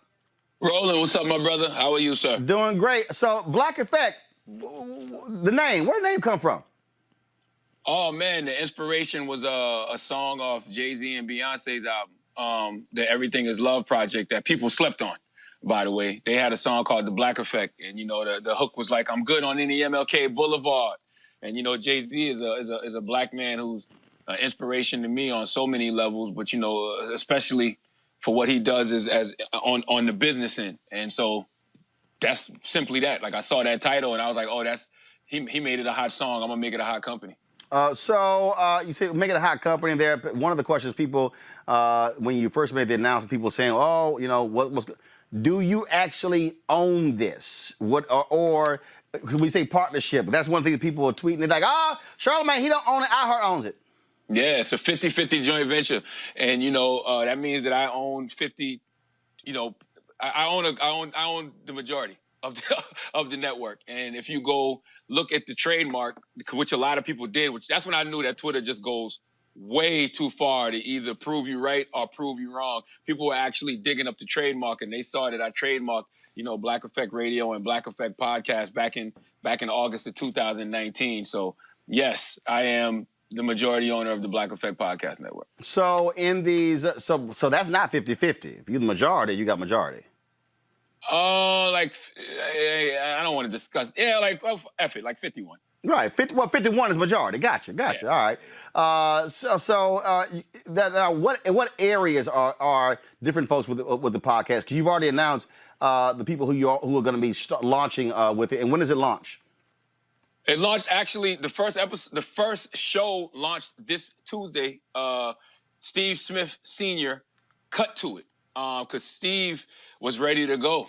Steve had a bunch of podcasts in the deck. So Steve Smith Sr., the former NFL wideout. The former NFL wideout. Make sure not the basketball player. The what? Make sure it wasn't the basketball player. Oh, no. It's Steve Smith Sr. I'm sorry, Steve Smith Sr. I apologize. Steve Smith Sr., the former Carolina Panther, one of the best trash talkers ever in the league. So he dropped 2 episodes this week of his show called Cut to It. He's got Malcolm Jenkins on the 2nd episode, and that's available right now. And we're rolling out All the Smoke with Matt Barnes and Steven Jackson. They come out this week because their show starts on Showtime this week. So we're dropping their podcast to coincide with the show that they have on Showtime, All the Smoke. Obviously, podcasting has exploded. One of the reasons we did this show on the digital piece, because again, linear or terrestrial is not really how people are just getting information. I mean, the reality is, if you look at your listeners on the Breakfast Club, and then you compare it to the number of YouTube followers you guys have as well, I mean, the reality is the digital space allows for far more creativity, and you don't have the same gatekeepers, if you will, as you do with terrestrial or linear television. Yeah, I mean, the main reason that I love podcasts in particular is because I feel like they take the best attributes of radio and magnify them. The best attribute of radio to me was always the personalities. Over time that got lost because radio wanted to focus on the music, and they made the music to star. So a lot of radio stations became jukeboxes, and, personalities, we kind of just became announcers. Not me. I've always focused on being a personality, but a lot of guys are just announcers, and a lot of women are just announcers. They do the time, they do the temperature, they introduce the next songs, they keep it moving. Podcasts take just that personality, and it's literally them for an hour. It's literally them for 2 hours. And I've always been a fan of talk radio, so podcasts to me just take the best attribute of radio and magnify it times 10. Well, and I'm glad you made that point about talk radio. As we're talking, we're going to roll the promo video you guys have for the network. Go ahead, guys, roll it. It's interesting. I remember a few years ago, I was talking with Alfred Liggins, who is the CEO of Urban One, and we were talking about and I had mentioned, I said, look, Radio One needs to go into podcasting. My whole deal was you're getting rid of your talk radio stations, and this is the perfect way to do that. But you're getting rid of the stations, they weren't interested. And the reality is that, you're starting this deal here. Thank goodness being African American. But the thing that I keep saying is we've got to have black folks with ownership of controlling our narrative and telling our story, as opposed to what we consistently have is that, frankly, majority control of white America reaping the ad dollars, reaping all the money, and we don't actually control it ourselves. Yes, and that's one of the other things I love about podcasts. The reason I love podcasts is because when it comes to the ad revenue, that is something that the host of that podcast, when they partner with a platform, can get the majority of. Even if you have your platform, your podcast independently, if you get with some of these advertising companies that sell podcasts, you'll still get like 70%, 75%. But it's just good ad revenue splits. And I mean, Roland, you know as well as I do, that's where the money's at. Oh, absolutely. I mean, the reality is, look, I've done radio. I did a midday morning drive show, WVON Radio in Chicago. I was on the Tom Jordan Morning Show. I had my own radio show as well. And look, worked at CNN, worked at TV One, but the reality is here, when I am having conversations right now, I mean, look, I locked down a 6-figure deal today with somebody. When I'm having conversations with somebody, ain't no middleman. They're not talking to the salesperson or the marketing person and the business people, and then they come over here and I get a little piece over here or get an appearance fee. No. I'm having a direct conversation about the money. Absolutely. I mean, I've been doing radio for 23 years. I didn't start getting any piece of ad revenue until The Breakfast Club became a nationally syndicated radio show. So we've been syndicated for like 6-7 years now. So I never got any ad revenue in my whole 23 years of doing radio until, 6 years ago. So think about that. With a podcast network, these hosts of these podcasts are coming out the gate getting ad revenue. That's something that I didn't have the luxury of having when I first started in this audio business. So it's also freedom. It's also freedom. And the reality is you can put rules in place if you want to.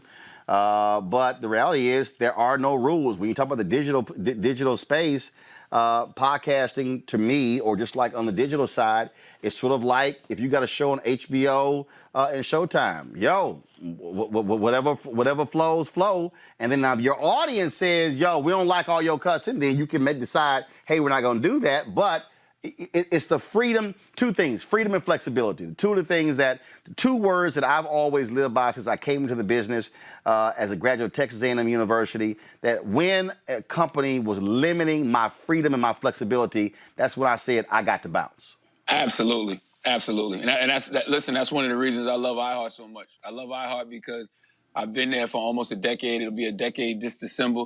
And, they've always allowed me that. They've always allowed me that when it comes to, the guests that I want to have on the show, the conversations that we want to have on the show. They've never came and said, hey, y'all are just a hip-hop radio show, focus on that. It's like we stretch the gamut from social justice to politics to comedy to mental health and mindfulness to spiritual leaders, faith leaders. We're able to be creative and have that flexibility. And that's why I thought that they were the perfect partner for what I wanted to do with this podcast network.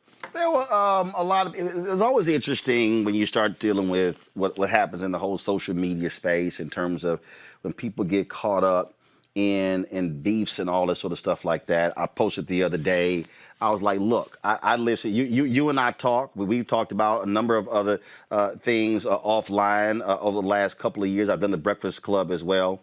When I commented the other day on Joe Budden, people were like, oh, here's my biggest problem. This is my biggest problem with all these other people who out there would do all the talking. The reality is there are people in all of these spaces who do different things. Mm-hmm. Y'all shows on iHeart, guess what? That's cool. That's no different than Robin Roberts being on ABC. There are folks, look, my show, I'm independent. I'm independently owned. We've had independent record labels, and we've had individuals who've had record label deals. Master P had his own company, but had a distribution deal. Other folks had record label deals. What I'm trying to get our people to understand is to stop getting caught up in mess.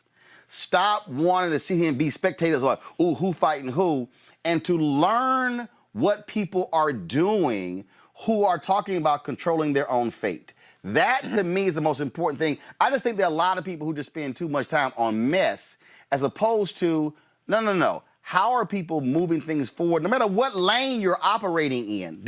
That's important to me because what I'm seeing is in this moment, in the aftermath of George Floyd, this is the third Reconstruction. This is the moment where we should be saying of any moment in our lifetimes, no, we're demanding ownership and a much larger piece of the pie. I agree with you 100%. Me and Reverend Barber talk about this being a new Reconstruction era. And I think that's the main thing we all have to do, right? Like you're either going to listen to one or two people. You're going to listen to the people who aren't doing it, try to tell you how to get it done, or you're going to listen to the people who are doing it, tell you how you can do it too. And guess what? Even if I tell you, you still may not do it because You're not me. You're not Roland Martin. Like our paths are different. You know, our experiences are different. The way we got to where we are now is different. So we all have our own individual leverage, and you have to use it. You know, I'm not mad at the way anybody does anything. I think that sometimes, you know, when you're a personality, a media personality, you get on your podcast, you get on your radio show, and we have conversations that we might need to be having amongst each other. You know, and I think that's where that's where it gets tricky, because we're inviting everybody else in to conversations we should be having amongst each other, and we all do that, by the way. You know, like I might do it to Joe might do it to, you know, Gillian Wallow. Like we all have. It's like discussing basketball. It's like, oh, this person got a deal over here, that person got a deal over here, or this person's contract looks like this.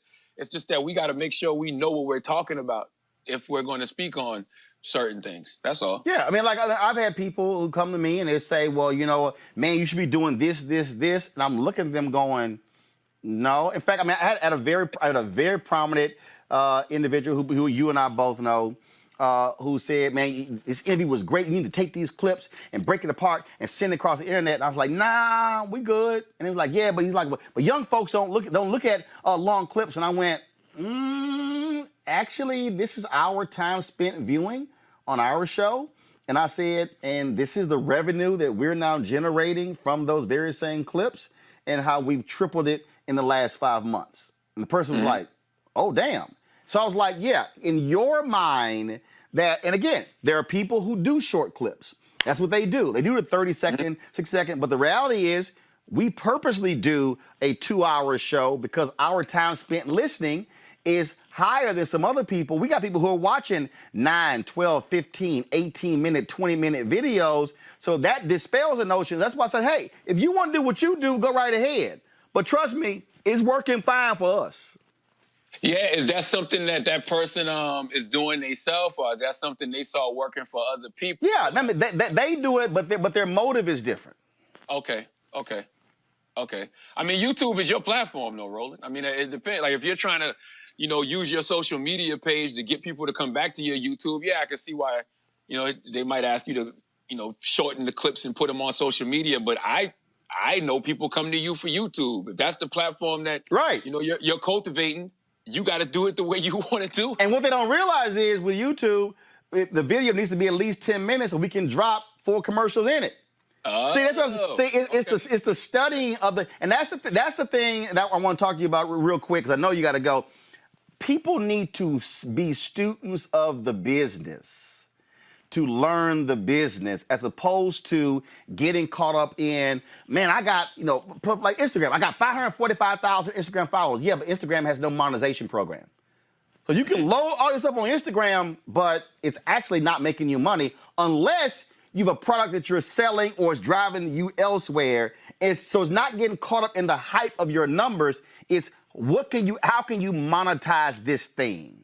That is very true. I mean, what you said about studying the game is the key, because, you know, what I like to do is I like to see what's missing in the marketplace. You know, I don't like to do what everybody else is doing. I 3 years ago, because I've always been a part owner of a podcast network, the Loudspeaker Network. You know, rest in peace, my man Combat Jack, salute to my guy Chris Monroe. So I've always been a part owner for like the past 6 years in the Loudspeaker Network. So I was just literally just watching the landscape of what all of these various podcast networks were doing. So I saw what Gimlet was doing. I saw what, you know, Bill Simmons was doing with The Ringer. I saw what Anchor was doing. So when they started getting these $100 million deals, $200 million deals, I wasn't surprised, because I knew that they had all of this IP under their network. So I just sat back and started thinking to myself, like, man, why don't we have a black, you know, podcast network? You know, like I think about BET in the 90s. You know, I want this to be to the audio space what BET was to TV in the 90s. That was always my mindset when I was, you know, developing this and putting this together. And I was just, it literally came from just studying the game and realizing, okay, that's what's missing in the marketplace right now. Well, you're absolutely right. And in fact, it's so funny, you know, Jay Feldman, my former EP, when we started this, Jay was like, Roland, you should do audio podcasts. And I was like, nah. And he kept he was like, why? And I said, well, actually, you know, I created the first black news source audio podcast in 2005. And then I did a video podcast in 2006. And I said, I've already done it. And he was like, yeah, but that was podcasting 1.0. I'm like, yeah, but I've already done it. I knew I wanted to create a video show, which, to your point, nobody else was doing. And so I was like, if we're able to create this beachhead and then build it from there, then all of a sudden we're doing something that nobody else is doing. And that's really what the motivator was. And then what happened? Fox Soul comes out after that. Then ABC, CBS, all these people, NBC launches their own digital news deal. And so now, but we're still, again, the only ones that's black owned, that's independent in the space. And that's the whole point. When you're able to carve out your niche, then you're able to build something. Final thoughts. Yeah, first to market is very important. You know, I think today Amazon launched that they're doing a podcast network, and they have like DJ Khaled and Will Smith over there. And if I'm not mistaken, it's with LeBron James production company, you know, Spring Hill. You know, so I just feel like, you know, it's good to be first to market. You know, like I said, BET in the 90s is my motivation. I don't think we give Bob Johnson enough credit. You know, Bob and Sheila Johnson. Bob and Sheila Johnson. I mean, that's still to this day the largest black exit of any entrepreneur. I think it was like $3.2 billion. Yeah, $3.3 billion. I'm gonna be breaking down next week though, because if you read Brett Pulley's book, BET should have been sold for about $10 billion plus. Because I'm gonna give this real quick. And I'm gonna just give you this, and probably because you have iHeart as a partner, this speaks to it. In the book, BET was getting $1,500 for a 30-second spot when MTV was getting $8,000. Sumner Redstone and Mel Karmazin said, oh, if we bought BET, we can now start getting $8,000. They were devaluing the black viewer compared to the white viewer on MTV. Had BET been getting the $8,000 instead of the $1,500, BET would have been worth 5 times more what they would have been generating from the advertising revenue. So the battle that we have right now, even with what you're launching and what I have, is to say to these ad agencies, don't y'all devalue the black customer like you have been doing. You pay fair market value. So in podcasting, don't say, well, because Joe Rogan's audience is white or Bill Simmons is white, they are more valuable than Charlamagne's audience or my audience. That's the next battle that we have to confront these agencies over. Yeah, I think these ad agencies know now that black is gold. You know, back in the 90s, hip hop was still being kind of looked at as a niche thing, you know, as a flavor of the month kind of thing. So I think that's why, and don't get me wrong, they still do devalue, you know, the black dollar, but I think we have a lot more respect for it now. I think so. Yeah, especially right now in this current moment. It's a little more respect, but the next piece, and trust me, we'll talk offline about this, is when it comes to getting those dollars. Look, $100 billion is spent every year when it comes to advertising. I'm asking the question, how much of that is going to black-owned media? Not black-targeted, black-owned media. Because the federal government spends $5 billion a year on advertising. Black media gets $35 million. Yeah, and you know what's interesting? Not even 1%. These ad agencies they'll ask that question nowadays too. They want to make sure that the platform you're on is really black owned. Yeah. So yeah. Well, absolutely. So congratulations on it. We'll be watching it. Good luck and chat soon. Thank you, Roland. I appreciate it. Thanks a bunch, folks. Got to go to a break. We'll be back on Roland Martin Unfiltered in just a moment. As our community comes together to support the fight against racial injustice, I want to take a second to talk about one thing we can do to ensure our voices are heard. Not tomorrow, but now. Have your voices heard in terms of what kind of future we want by taking the 2020 census today at 2020census.gov? Now, folks, let me help you out. The census is a count of everyone living in the country. It happens once every 10 years. It is mandated by the U.S. Constitution. The thing that's important is that the census informs funding, billions of dollars, how they are spent in our communities every single year. I grew up in Clinton Park in Houston, Texas, and we wanted new parks and roads and a senior citizen center. Well, the census helps inform all of that and where funding goes.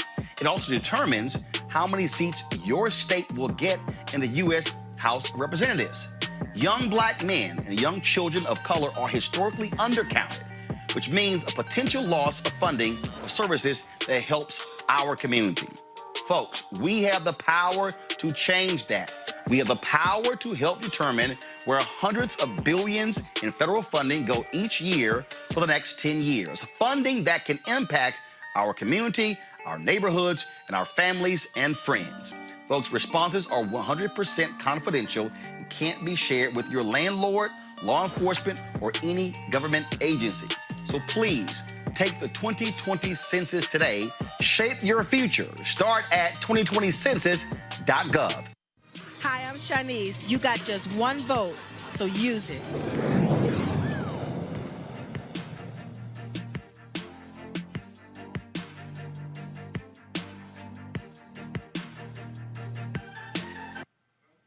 All right, folks. Do we have, we did these interviews with various folks about the importance of voting. Do we have the Lisa Ray video ready? Okay, play it.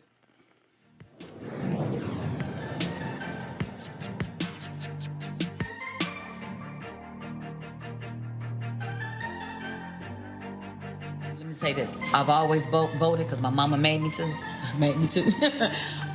But the first time I really gave a damn, honestly, Clinton. Bill Clinton. Yep. 92.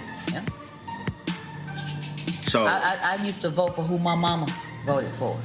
So growing up, that was practice. She voted. Mm-hmm. Did you ever go to the polls with her? Yes. When she voted? Mm-hmm. And so did she say, look, we're going? She would make me sit and watch the different speeches that they would have throughout the time. And then I assume as a kid, I would go in and out of, what is this and why, da-da-da-da kind of thing. And then as I got older, she wanted to make sure that my vote counted. So it was like, come on. And it was like, okay. All right, folks, bring our panel back, Robert, Lauren, as well as Scott. Y'all are there? Yep. The conversation we just had with Charlamagne is an important one because I continue to insist, Robert, that we have to control the narrative. And if we don't, we're going to be asking somebody else to tell our story. Yeah, you're completely correct. And one of the things I think we have to remember is that America and Western civilization in general has a well-worn history of white people getting rich off of black intellectual property, off of black hard work, out of black art and music and dance and performance and intellectualism. And so if we're not able to step out and create platforms for ourselves, create indices for ourselves, just as Reverend Jackson did with the Rainbow Push Trade Bureau and many of the Saturday morning broadcasts, which was revolutionary at its time, to ensure that we control that narrative, we control the revenue, because then you can bring on black camera companies, then you can bring on black production companies, you can bring on black caterers, black limo services. So the economics of controlling your own narrative, controlling your own intellectual properties is always going to pay off more in the long run. You ain't going to get rich working nobody's job. Lauren, the point I made about advertising is important because that's really how the business operates. And if we are being devalued and not getting our fair share, we can't grow. We can't build capacity. We can't hire more people. And so that's the thing. And what also has to happen is other black media companies can't be taken far less because that then sets the table. They say, well, we gave so-and-so that. I'm like, well, ain't my problem. They devalue themselves.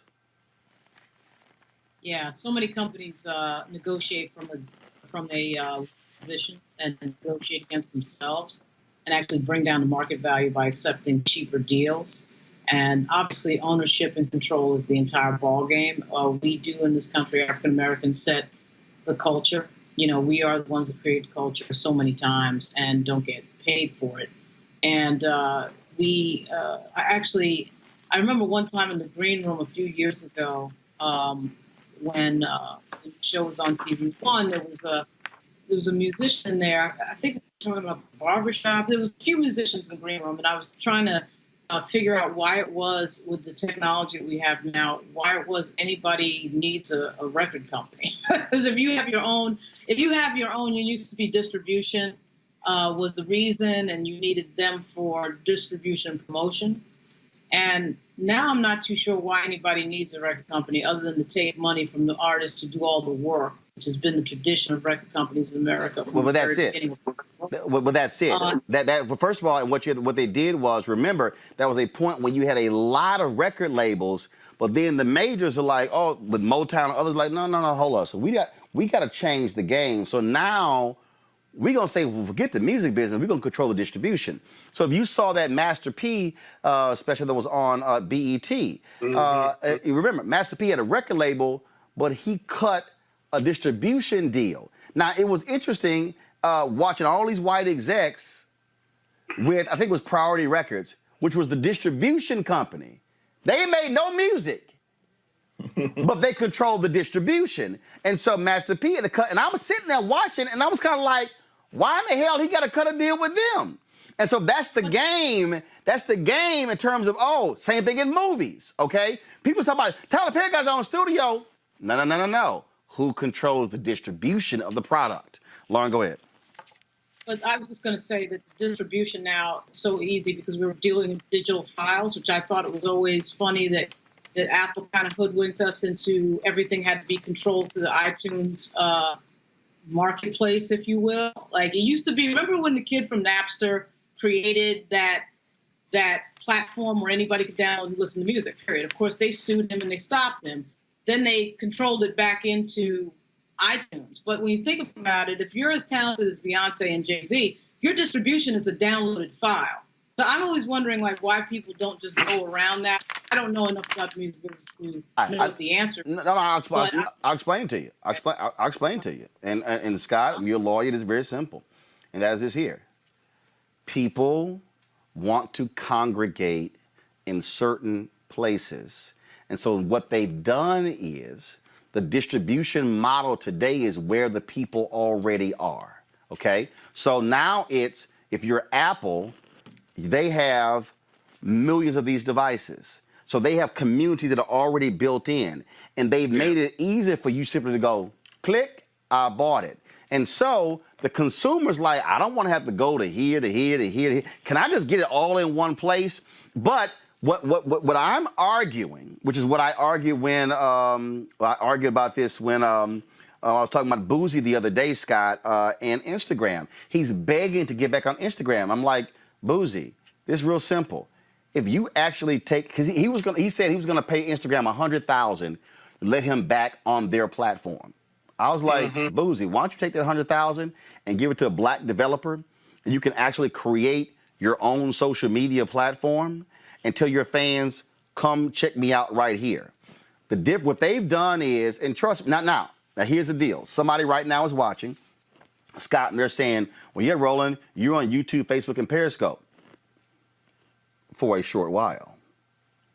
Because what you have to do is, which the artists have done, you get in, build your name up, all of a sudden you create the resonance.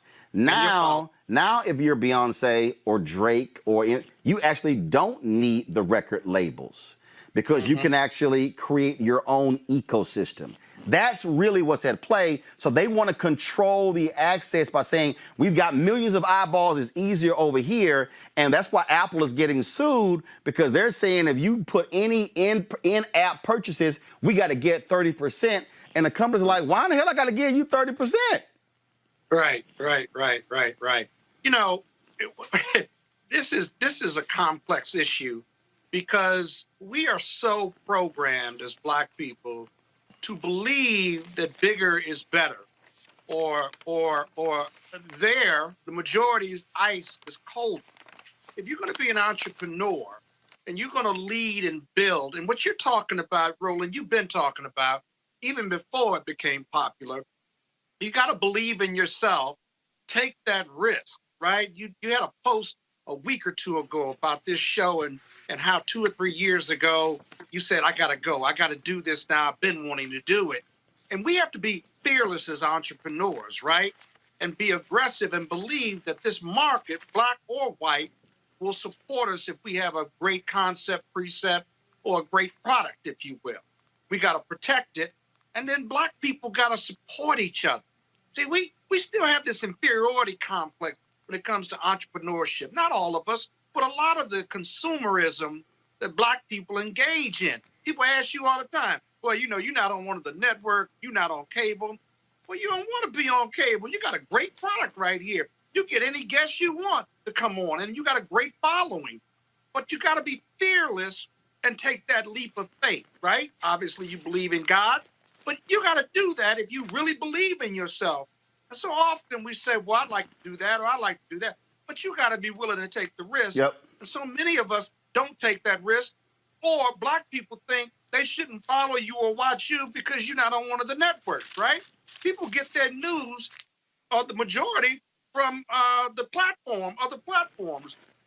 They're not just 3 or 4 news stations anymore, and they're not just, who cares about the cable stations when you can get stuff online? I got twin daughters, 25 years old, 26 years old, and they'll tell you in a minute, I said, where you get your news from? Well, I do Instagram, I get it off the internet, blah, blah, blah, Twitter, Facebook. That's where the majority of people are getting their news. I don't even get a newspaper anymore.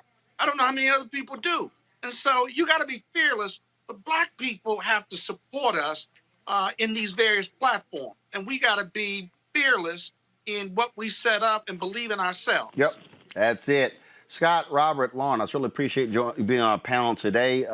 Thank you so very much. Folks, I just want to read some of the letters here. We got this letter here from Rosalind Fluker-Powell. She said, just happened upon your show in the last 3 months.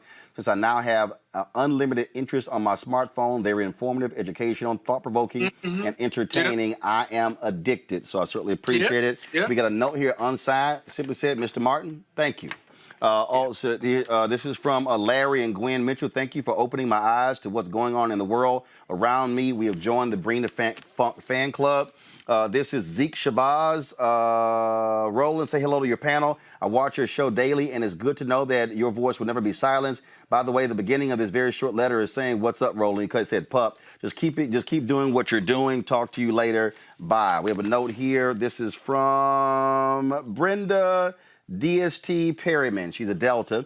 I pray this will help with your movement. Stay strong, my brother. And it's just simply, card says, thank you, thank you, thank you. I love this here from Erna Lisa Lovett and her daughter, Naisha Lovett. I'm sending $100 for membership for myself and my daughter, Naisha. She is 26 years old. I need her listening to your broadcast and become more active in her blackness. I've been watching you for 2 years. I love what you're doing. Thank you for your passion. Continue to allow God to use you.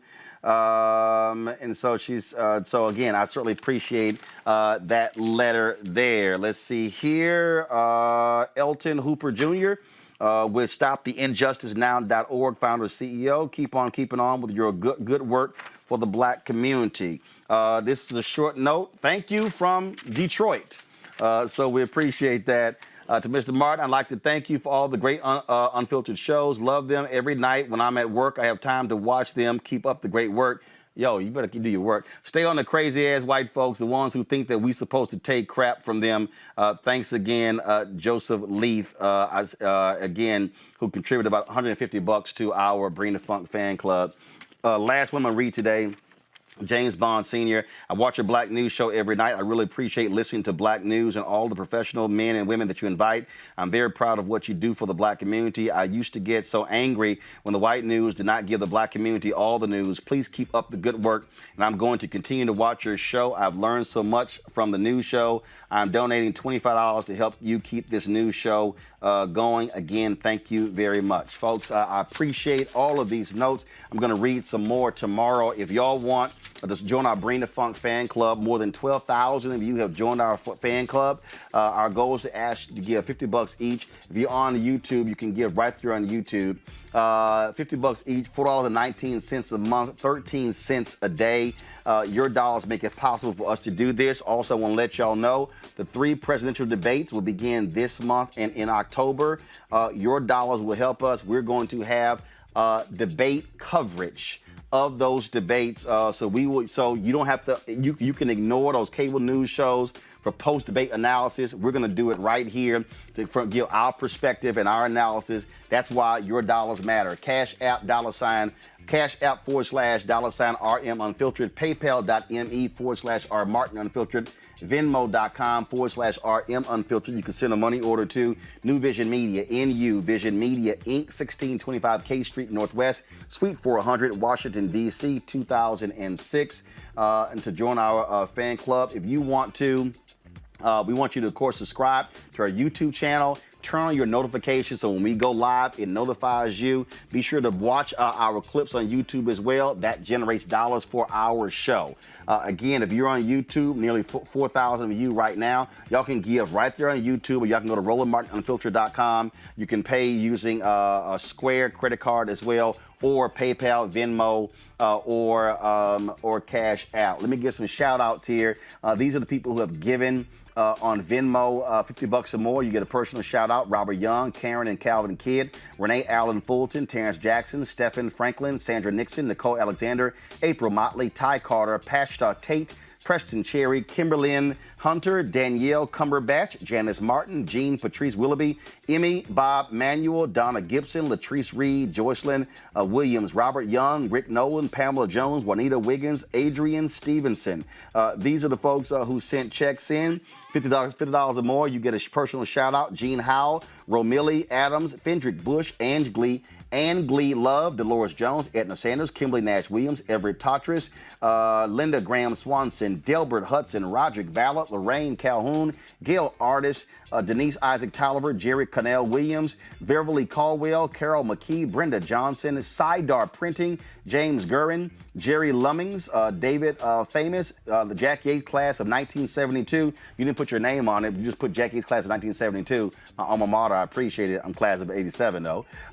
Jerry Arhan, Chandra Drayton, Michelle Hammonds, Douglas Carrington, Susie Banks, Randy Dotson, Mary Robinson, Sharon Rogers, Billie Jean Fegan, Lorene Calhoun, Calvin Cunningham, and Greta Master. And so I thank all of you who have contributed to our Bring the Funk fan club. Thank you so very much. Hey, Henry, zoom out. So I shouted out Michelle Hammonds, y'all. So I wore a shirt yesterday from Tammy Green. So Michelle Hammonds made this T-shirt, and I'm wearing it today. I'm going to go ahead and just stand up. So, all right, so go ahead and zoom in on it. Zoom in on me. So you see what Michelle did was, so Michelle had this shirt made. She put Roland Martin Unfiltered Daily Digital News here at the top. You see here, she put, these are all the slogans I use on the show. So Bring the Funk, What the Hell, Tried to Tell You, The Right Kind of Black, Soledad talked about that. It's About Damn Time. So Michelle, thank you very much for sending me a couple of these shirts. I certainly appreciate it. And of course, the last one you see right over here is how we're going to end the show. I'll see y'all guys tomorrow.